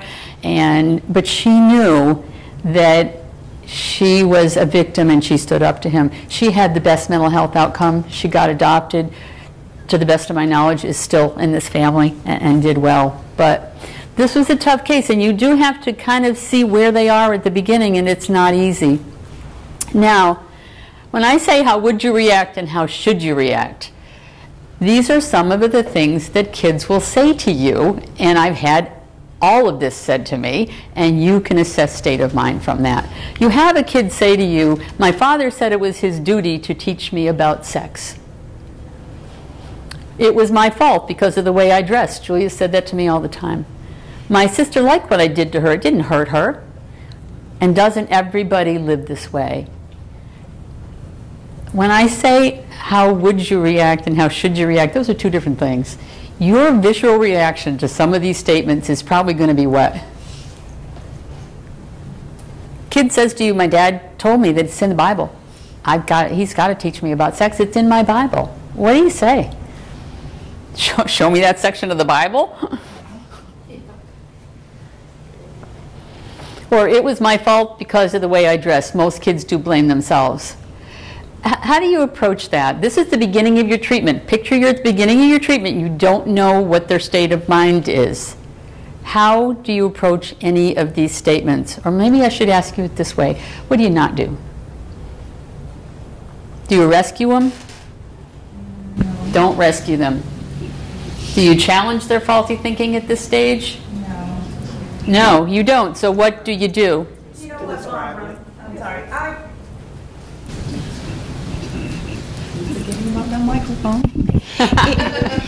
Anyways, what I did, the very first one, my father said it was his duty to teach me about sex. I had a kid like that on the high school campus, and her father told her that it was his duty to teach her about sex, so when she got married, she would know what to do. Okay. And so this went on and on, but what I did, I just continued to build a rapport with her, to build that relationship so that she can continue talking, because as she talked and she saw that I was not judgmental, she began to tell me more. Right. And in turn, I was able to build a case, and so she trusted me. And, I just began to know everything about her, her sister, and the entire family. And after that rapport was established, of course, I had to make the report. But I just worked on I was very accepting of what she said. I didn't gasp or holler, oh my God. Right. But, CPS, they came and took her away before we had a chance to really get into anything. But I just say work on that, work on the relationship so that they'll feel comfortable enough to tell you what's going on in their lives. And that's the exact right answer. You just have to try to get them to trust you. If you say, oh my God, I can't believe that happened to you, they're never going to tell you anything again. And I'll also tell you that when I first came down here, I'd already been doing this for 30 years before I got here.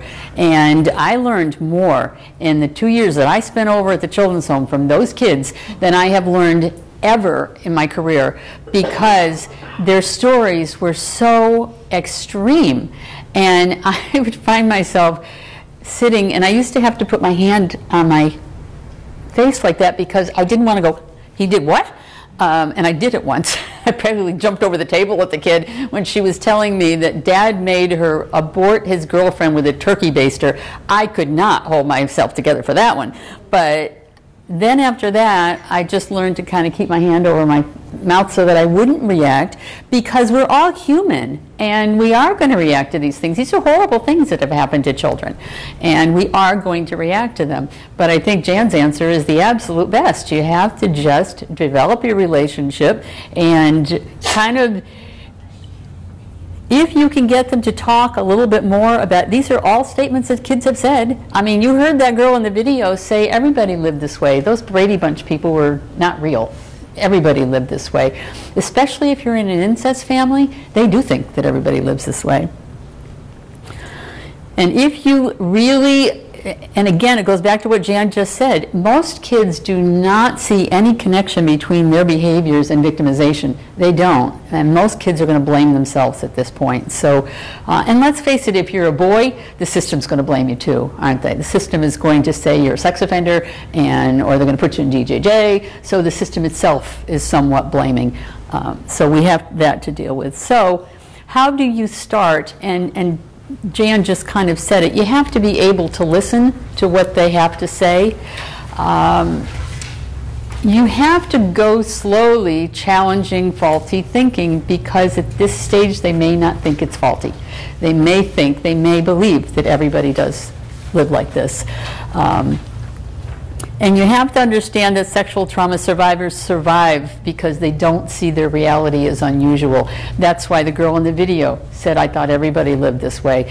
The first girl in that video probably had a better mental health outcome because she knew that everybody doesn't walk around naked. She knew that what she was doing was not the right thing.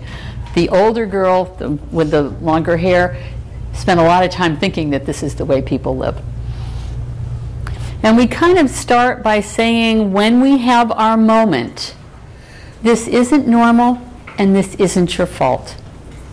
I mean, what are the three things that you say if a kid discloses to you? There's kind of three standard things if a kid discloses any kind of trauma to you. What are the three things that you say? You say, I'm sorry that that happened to you. This was not your fault, and I'm going to try to protect you. You can't say I'm going to, because half of the time you can't, but you can say this is not your fault, and I'm really sorry, and I'm going to try to help you. That's kind of the beginning of treatment for a lot of these kids. When I say education is key, and again, we're going to look at the very big, I have a whole separate training for the difference between incest and the multi-problem family, and we don't have time to do that today, but we can never assume that we know the child's version of reality. You just can't. Who said they worked with incest survivors? Elizabeth did. What's your experience been with incest survivors? Well, I keep thinking of one of the last ones that I worked with. Hold on, Elizabeth. With one now. Sorry. Okay.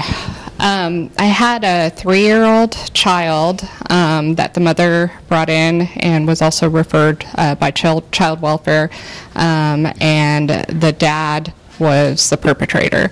And for her, we went through treatment using child-parent psychotherapy, and we kept thinking, you know, that the sexual abuse was traumatic, but that wasn't the child's trauma. What turned out to be the child's real trauma was that she couldn't see her daddy anymore, and she loved and missed her dad.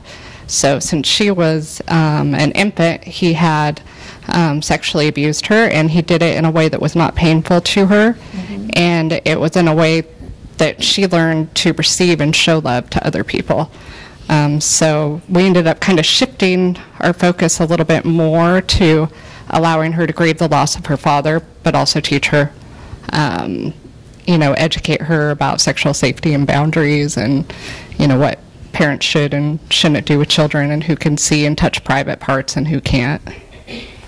And that's that whole basic education that you have to do. And if you had gone in, and let me just ask you this, if you had gone into this and said, okay, she's a terrible victim, she hates her father, he hurt her, you could have had a whole different outcome. But you can't assume that we know what their version of reality is. And that's why I say this is not easy treatment. This is not easy. You have to assess state of mind. You can never assume that you know the child's version of reality, especially with incest and especially with young children. You have to try to figure out what is it that they're grieving. And with incest, if it's a dad, the dad has to go, and it's still the dad. So there's a whole separate layer, and we have to be aware of that because you're treating grief and loss now, and you really hate this guy. You think he's terrible, but they're grieving him. Colleen?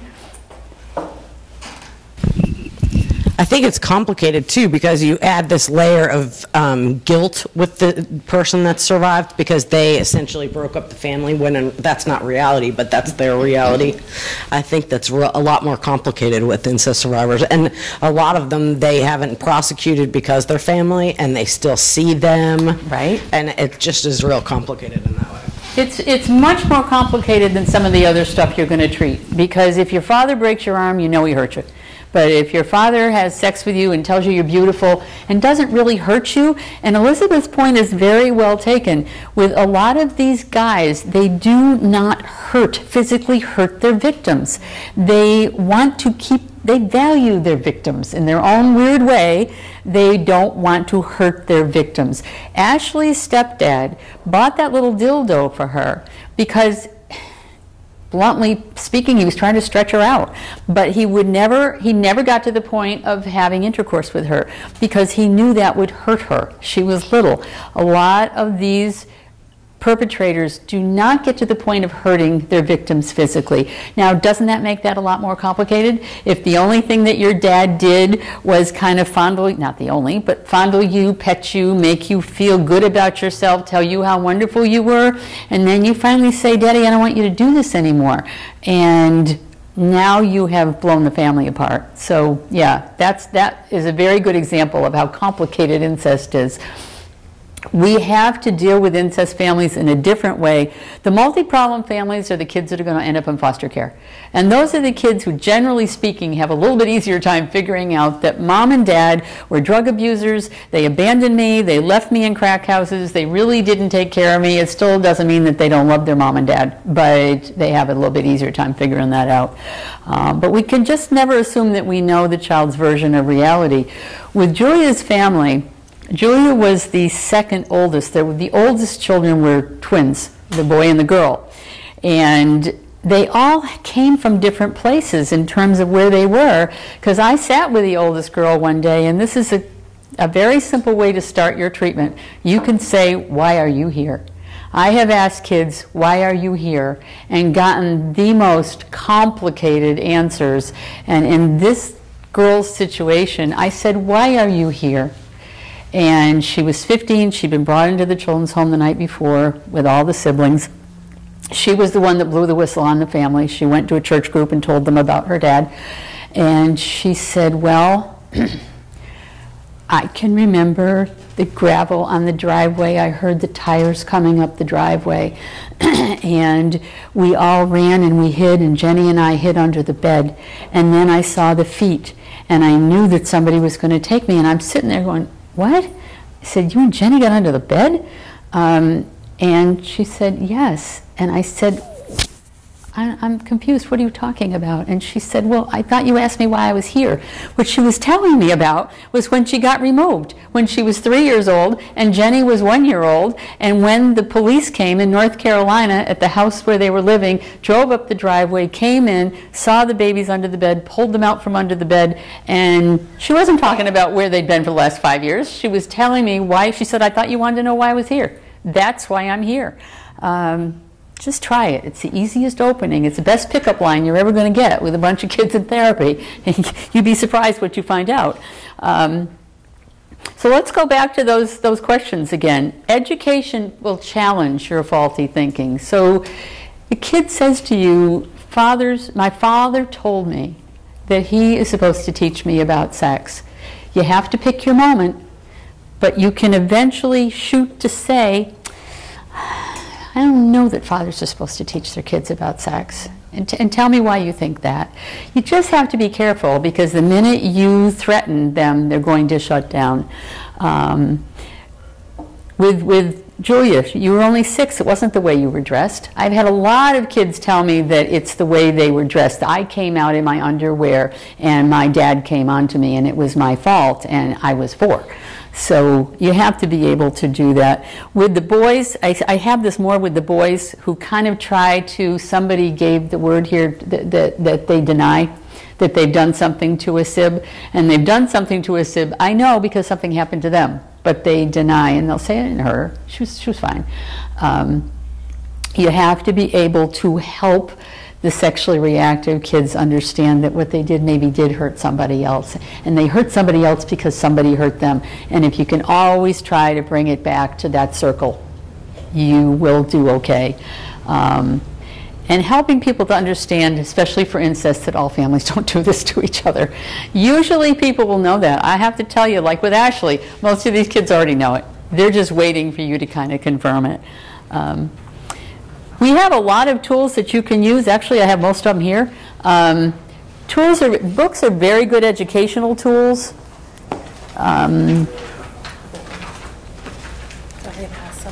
Yeah, we've got, a lot of you have used Some Secrets Hurt. We use this one a lot. This is a really good little book for young children. I've probably bought, at this point, 20 of these. And the thing that's good about this is that it's short. You can read them quickly. Yeah, I'm just going to pass some of them around. It Happens to Boys Too might have been done in the 80s, but the problem is, where do you find any kind of literature about boys? You don't. There is very little literature about boys. The other thing that there's almost no literature about are boys that have been molested by their mothers. And it's really hard to find anything that has to do with that. But that's a really good one. Did you get the rest of them? Okay. These 2 books I just bought. These are by Tony Kavanaugh Johnson, and actually I based the whole trauma treatment program that I wrote for the children's home on this. These have very good how to do this. They're very practical, and they're not that expensive. You can get them on the Tony Kavanaugh website. One is the Sexuality Curriculum for Abused Children, and the other one is Treatment Exercises for Child Abuse Victims and Children, and they're very practical. They're very easy to read. There's also Paper Dolls and Paper Airplanes. Paper Dolls and Paper Airplanes. Yeah, I didn't bring them all over. Who is that? Leanna Lowenstein? Eliana Gill, one of them. Yeah, we have a lot of stuff next door. Those of you who come in here from Kissimmee, I know we're trying to build up your Kissimmee library a little bit more. I know you don't have as much there as we do here, but the reason, why do you think a book might be a good tool? There's a little bit of validity in something that's in print, isn't there? If somebody sees something in print, there's a little bit of validity to that than you telling them. Most of these are short. Most of these are easy to read in a session. I don't even, somebody must have Brave Bart, because I couldn't find it. Did we lose Brave Bart along the way? I don't know. I have to look. If those of you who know Brave Bart was one of the first books that came out that we could use. The problem with Brave Bart is that it's a little bit longer. It's a little bit longer to read. You want to have something that you can read with your kids in 15 minutes so that you have some time to talk. But Brave Bart took a little bit longer to read, and it's good. I mean, it's got Bart, and he's all scared, and he's in the litter box, and Helpful Hannah comes along and draws trauma in the litter box, and then they talk about what he can do not to be scared. It's just, it takes a little bit longer to read it. So, but Please Tell, that's a pretty good one. I have to say I have found Some Secrets Hurt's probably the best for little kids with secrets. It's a little harder to find stuff for the older kids, but we're always looking for different. The other thing that I would say to you, and I think Elizabeth pointed it out, is that while you're working with sexual trauma, don't forget to work on grief and loss, because they've lost something. The girl in this video lost her father. She said he was being wheeled out in a wheelchair, but he was still her father, and she didn't have the support of her family. So you have to make sure you deal with grief and loss. And we've got the invisible string. We do have the kissing hand. I found it this morning. Yeah. Sometimes we can't remember what we bought for where. So, so your goal at this stage of treatment is really to begin to plant your seeds. You're going to try to stop the overt behaviors. You're going to plant your seeds. And just as Jan said, if you build up a good relationship and you don't shame them and you don't make them feel that you're appalled by what they do, you're going to find that you're going to be able to get them to give a voice to what they already knew. It's like Ashley saying to me, I knew that. I knew he wasn't supposed to be doing that to me. And that, I'll tell you something, that was the beginning of that kid's treatment. After 3 months of me trying to dance around her to figure out when I could say, you know, Steve is really not supposed to be doing this, she finally just started at that moment, and she blossomed. That kid is now, I'm guessing, 21, 22 years old. She works in a local store around here. She finished college. She's getting married. But I don't know if her outcome would have been as good if she didn't have a couple of things, and we're going to talk about this in a little bit. She had a very supportive caretaker. Her mother was very supportive of her. Her mother gave up her husband for this little girl. She didn't know any of this was going on. She worked at night, so when she would come home, she didn't know about any of this. But when she found out about it, she was 100% behind this kid. She supported this kid. She followed through on getting the guy out of the house, even though he was her primary breadwinner. And she did support Ashley, and Ashley was able to figure out that, yeah, what I thought I knew all along is what I know. It also helps if they have a little bit of native intelligence. Your job is going to be a lot harder when you're dealing with some of these chronically neglected kids who really have had very little in their lives along the way, and they're not quite developmentally and cognitively where we need them to be. I think it hits on that point and the point previously. I tie it to culture, and I tie it to the support system, and I tie it to my experience, because when I used to work with UBC, the kids that were in UBC, you know, the highly, you know, they're at that point, they weren't functioning, that's why they needed to be housed there. I find that, and this was the majority were Spanish culture, that the mother role, which is supposed to be the caregiver, the protector, and the one that support and push them out of the, you know, the shadows, started to, or would, build that, well, you dress that way and that's why it happened to you. And they would actually back up the perpetrator. Right. Whether that was the biological father or whether that was just their boyfriend, their fiance, their husband at that point. And I think that became even harder because they don't have that established support system. And then they have the internal guilt, but then the environmental guilt as well. Yeah, and I hope you all heard her, because that's exactly right, and that is the biggest challenge that I've had in doing sexual trauma work with Hispanic populations. And it's nobody's fault. Our culture is our culture. But routinely speaking, when you have this happen, like with this little girl, she was not Hispanic, and her mother was able to come from her culture to push this guy out and say, I'm putting my child first. The feedback, and I get it mostly from therapists, and a lot of the child care workers at the children's home are Hispanic. One of them said to me, my sister's husband molested my niece, and everybody in the family shunned this niece, and they wouldn't talk to her, even though it was clear that he had done it. But she said the family is going to support the family first. And the very first time I hit this, we had just opened the Kissimmee office, and I won't say her name, but oh my God, she was a disaster. But she had I put her on a case, the 7-year-old girl, the father had molested the 7-year-old girl, and now he's in jail, I guess, and she had the mother and the kid, and everybody's Hispanic. The clients are Hispanic, the therapist is Hispanic, the case manager is Hispanic, and it was very clear that we weren't getting any place, because I kept saying to her, you have to try to help this mom support her daughter. And she kept saying, but I can't do that. I can't tell this mother that she has to choose the child over the family.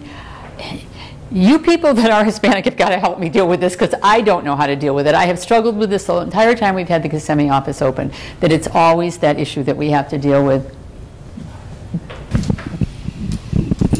I think, and I don't know if this relates to culture or not, but one of the things that I've been seeing too is that these children are being removed from the home and being placed in foster homes or kinship placements, and the case manager and sometimes clinicians are afraid to even talk about what happened and why they were placed there, and say, well, the child hasn't brought it up yet. But you can't treat it unless you bring it up and you talk about it. Right. And so, it's important the very beginning phase of treatment that you're talking about why they're here, what they're being treated for. Because like Amy had said, the child that she had that thought she was placed in the group home because she spilled Kool-Aid on the floor. Right. So especially with the younger children that they don't really understand. They just know that they can't live with mommy and daddy anymore. And we have, case managers that are afraid to tell them why they're being removed and placed somewhere else. But I think, again, you have a very culturally driven area that you're working in, and we have to recognize that because we have to work within it, and we have to recognize what the holdbacks are. We don't have any other office that is heavily laden in one culture the way we do your office. So it's on the table. We have to deal with it. We have to try to figure out how to deal with it. We have to try to figure out how to help a mom support her child when she feels like she's going against the family. I don't know that I have any magic pill for that because I didn't grow up in that culture. So I recognize it as an issue, and we've kind of talked about it ad nauseum in terms of how we're going to deal with that particular situation. But yeah, you have to assess that. You have to assess state of mind. You have to assess where they are. There's so many things that you have to look at when you're trying to do this, and you have to start the conversation. And again, if you're in a cultural environment where people don't want to put that on the table, then you're not going to get any place for sure. We have had to deal with that issue in other areas, but that's why I said, if you say, why are you here? It's the best pickup line you're ever going to get for treatment. It really is. Okay, so now what? And here is what I'm going to tell you. These are your goals for treatment. You can, in the next 3 slides, these are your goals for treatment. Because this is what you're trying to do. Once you've kind of gotten them to stop the overt behaviors, this is what you're shooting to do. You're helping them to understand what happened to me. What happened to me, and why do I think and act differently than other girls or boys my age? Why do I know more about sex than other girls and boys my age? What happened to me? How did it affect me? And helping them to understand natural and healthy sexuality. I have a couple of handouts in there for you that I'm sure they're probably nothing that you really need, but it just kind of says this is normal sexuality, this is abnormal sexuality. And if you think you all know that, but if you think your kids know it, they don't. You have to help them to understand what normal, healthy sexual interactions are all about. Remember, they haven't had them modeled. They haven't had anybody model them. With this little boy that I read you, his CBHA, talked about watching his mother and father doing sexual touching, and from the age of 5. The sad thing about that little boy is that, yeah, I mean, they're trying to treat him for sexual improprieties, but what they really need to treat him for is grief and loss, because his parents are gone and they're not coming back, and he misses his parents a great deal. And that's what needs to be treated, but that's not what's being treated. So understand and integrate feelings and thoughts associated with prior victimization. That's big, long sentence. It just means what happened to me. What happened to me? How did it affect me? How did the things that happened to me change the way I look at the world, change the way I perceive myself as a sexual being? If you had been raised like little Micah was, to just be a little sex toy for his parents from the time he was a baby, he has no idea what moms and dads are supposed to do. He has no idea what brothers and sisters are supposed to do. That's pretty down and dirty basic work, isn't it? Trying to say, I mean, that's as down and dirty as I've gotten, is saying, read the Berenstain Bears. I really kind of was at a loss myself as to how to turn this poor little baby around. And then we didn't get enough time with him. So increase the child's understanding of family patterns that precipitate sexually abusive and other maladaptive patterns. I have to tell you, these are all in the Tony Kavanaugh books. So if you buy the Tony Kavanaugh books, these are all in there. Which really just means I love my family. But what happened to me there hurt me. And here's the rub. It's like Elizabeth said about the little girl loving her dad. We do love our families. So helping kids to understand that their families did betray them and what their families did to them probably wasn't what should have happened, but they can still love their families. You can say, I know you love your dad. What your dad did wasn't the right thing to do, but he's your dad, and you can love him. Of course you can love him. You can never take that away from a kid. And you can help a child assess their own. This is for kids that are reacting. You're going to help them assess how that behavior has affected other people. I continued to hurt myself and other people. Increase the child's ability to meet his or her own needs in socially appropriate ways. Essentially what this means is that you can't have sex with your sister. And even though you've been raised in an environment where this is totally acceptable, this isn't what you can do, this isn't what you're supposed to do. You have to help kids appreciate other feelings. And when I say it this way, if you read the Pathways workbook or the Road to Independence workbook, which are really sex offender workbooks, the way that's positioned is that you have to accept what you did and you've got to say sorry to your victim, and you've got to have empathy for your victim. If you focus on that, you're not helping them to understand the path that they walked to get here, that they started out as a victim and this is how they got here.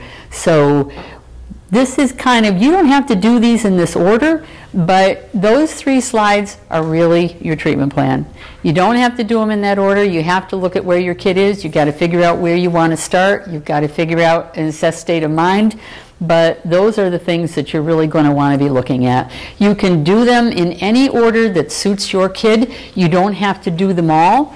But generally speaking, if you have been sexually victimized, you don't know what healthy sexuality is, you don't know what family roles are, you don't know what should and shouldn't be done in a family, you don't understand that this is not the reality of everybody else in your classroom, and you don't understand how it has affected you and how it has affected your behaviors. And that's kind of the path that you're taking for treatment. Now, in order to help the child recognize this, it's very hard to help children come to grips with what their families may have done to them.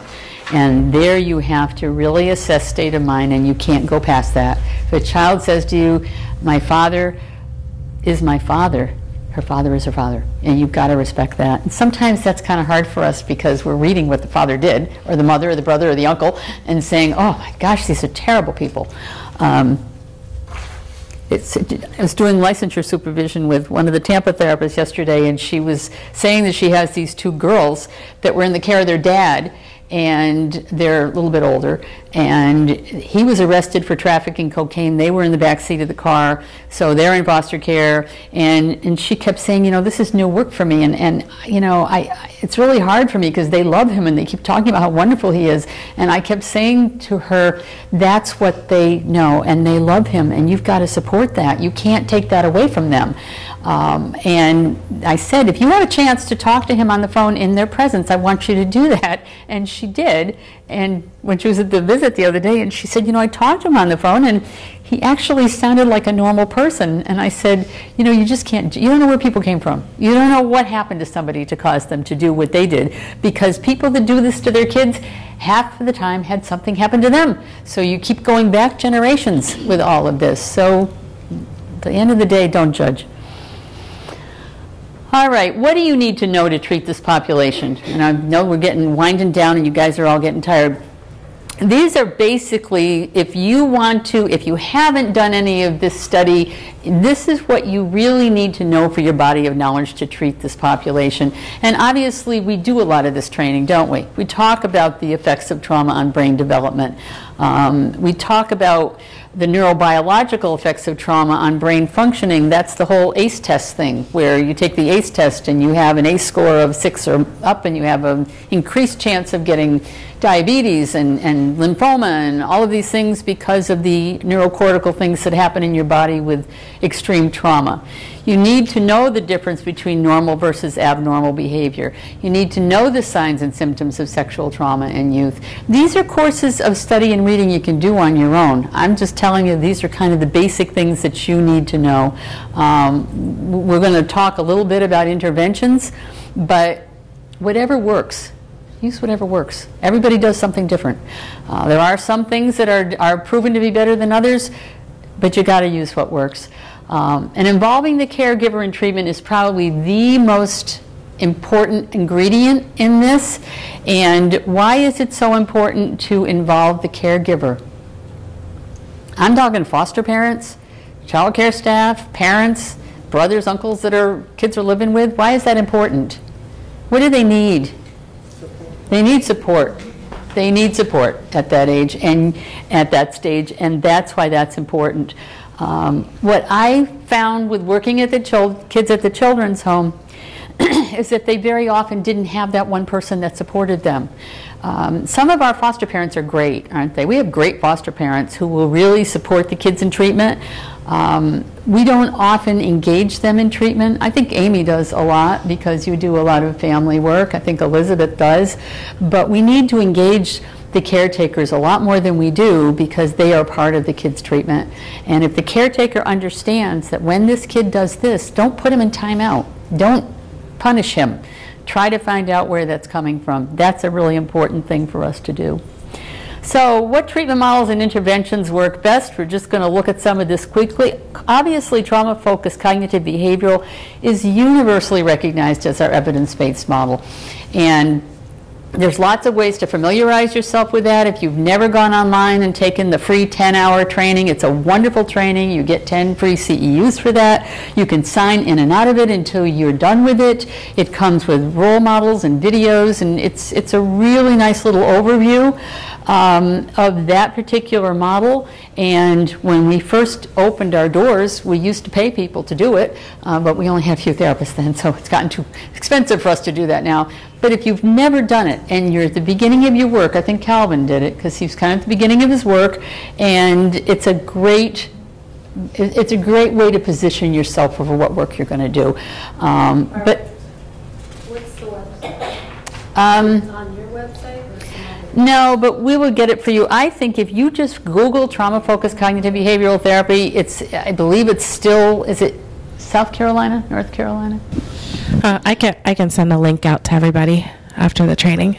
Okay, thank you. Yeah, it's a really good overview, and it's free. There are certainly classes that you can take, and there are courses that you can take. I know Elizabeth was talking about having somebody do a training from Simpatico. It's not the only model that works. It's been the most studied. And there are certainly proponents of other kinds of training, but it is the most studied. In the research, too, they're saying about 80% of the children that received TFCBT and complete treatment improved. Right. It's had a huge body of study, more so than some of the other, which is why it has more validity, because some of the other studies are much smaller. And if you're a researcher, it's all on the size of your study. We can use psychoeducation. We talked a little bit about that. Play therapy, any of the non-directive techniques. Art therapy is great. The books are great. There's probably nobody that hasn't seen this picture, but I got to tell you, it's the best picture I've ever found of a sexual trauma victim. So that's why I keep using it. But you can get a lot out of art. You can get a lot out of paper and a pencil. If you just ask kids to draw something, you'd be surprised what they will give you. I just found this one down in Suite C the other day, and it was one of Judy's clients, the 5-year-old, because I think I sent it out to you, and I figured it was one of yours.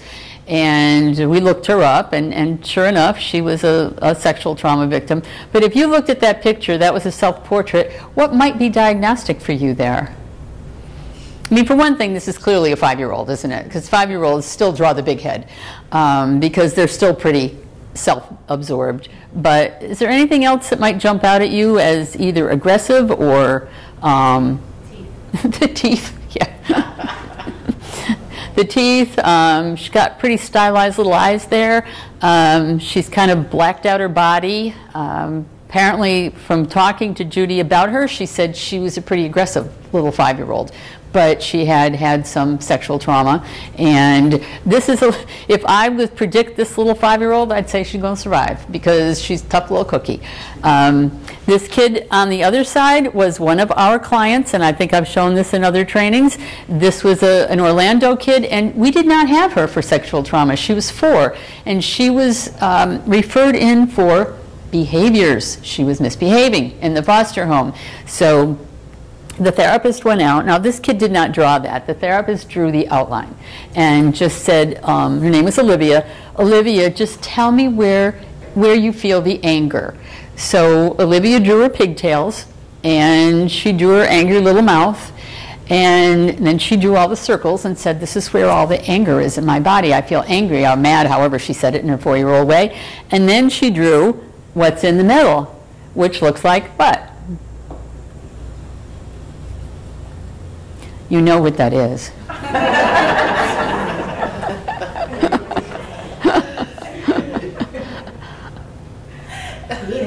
Come on. It's a penis.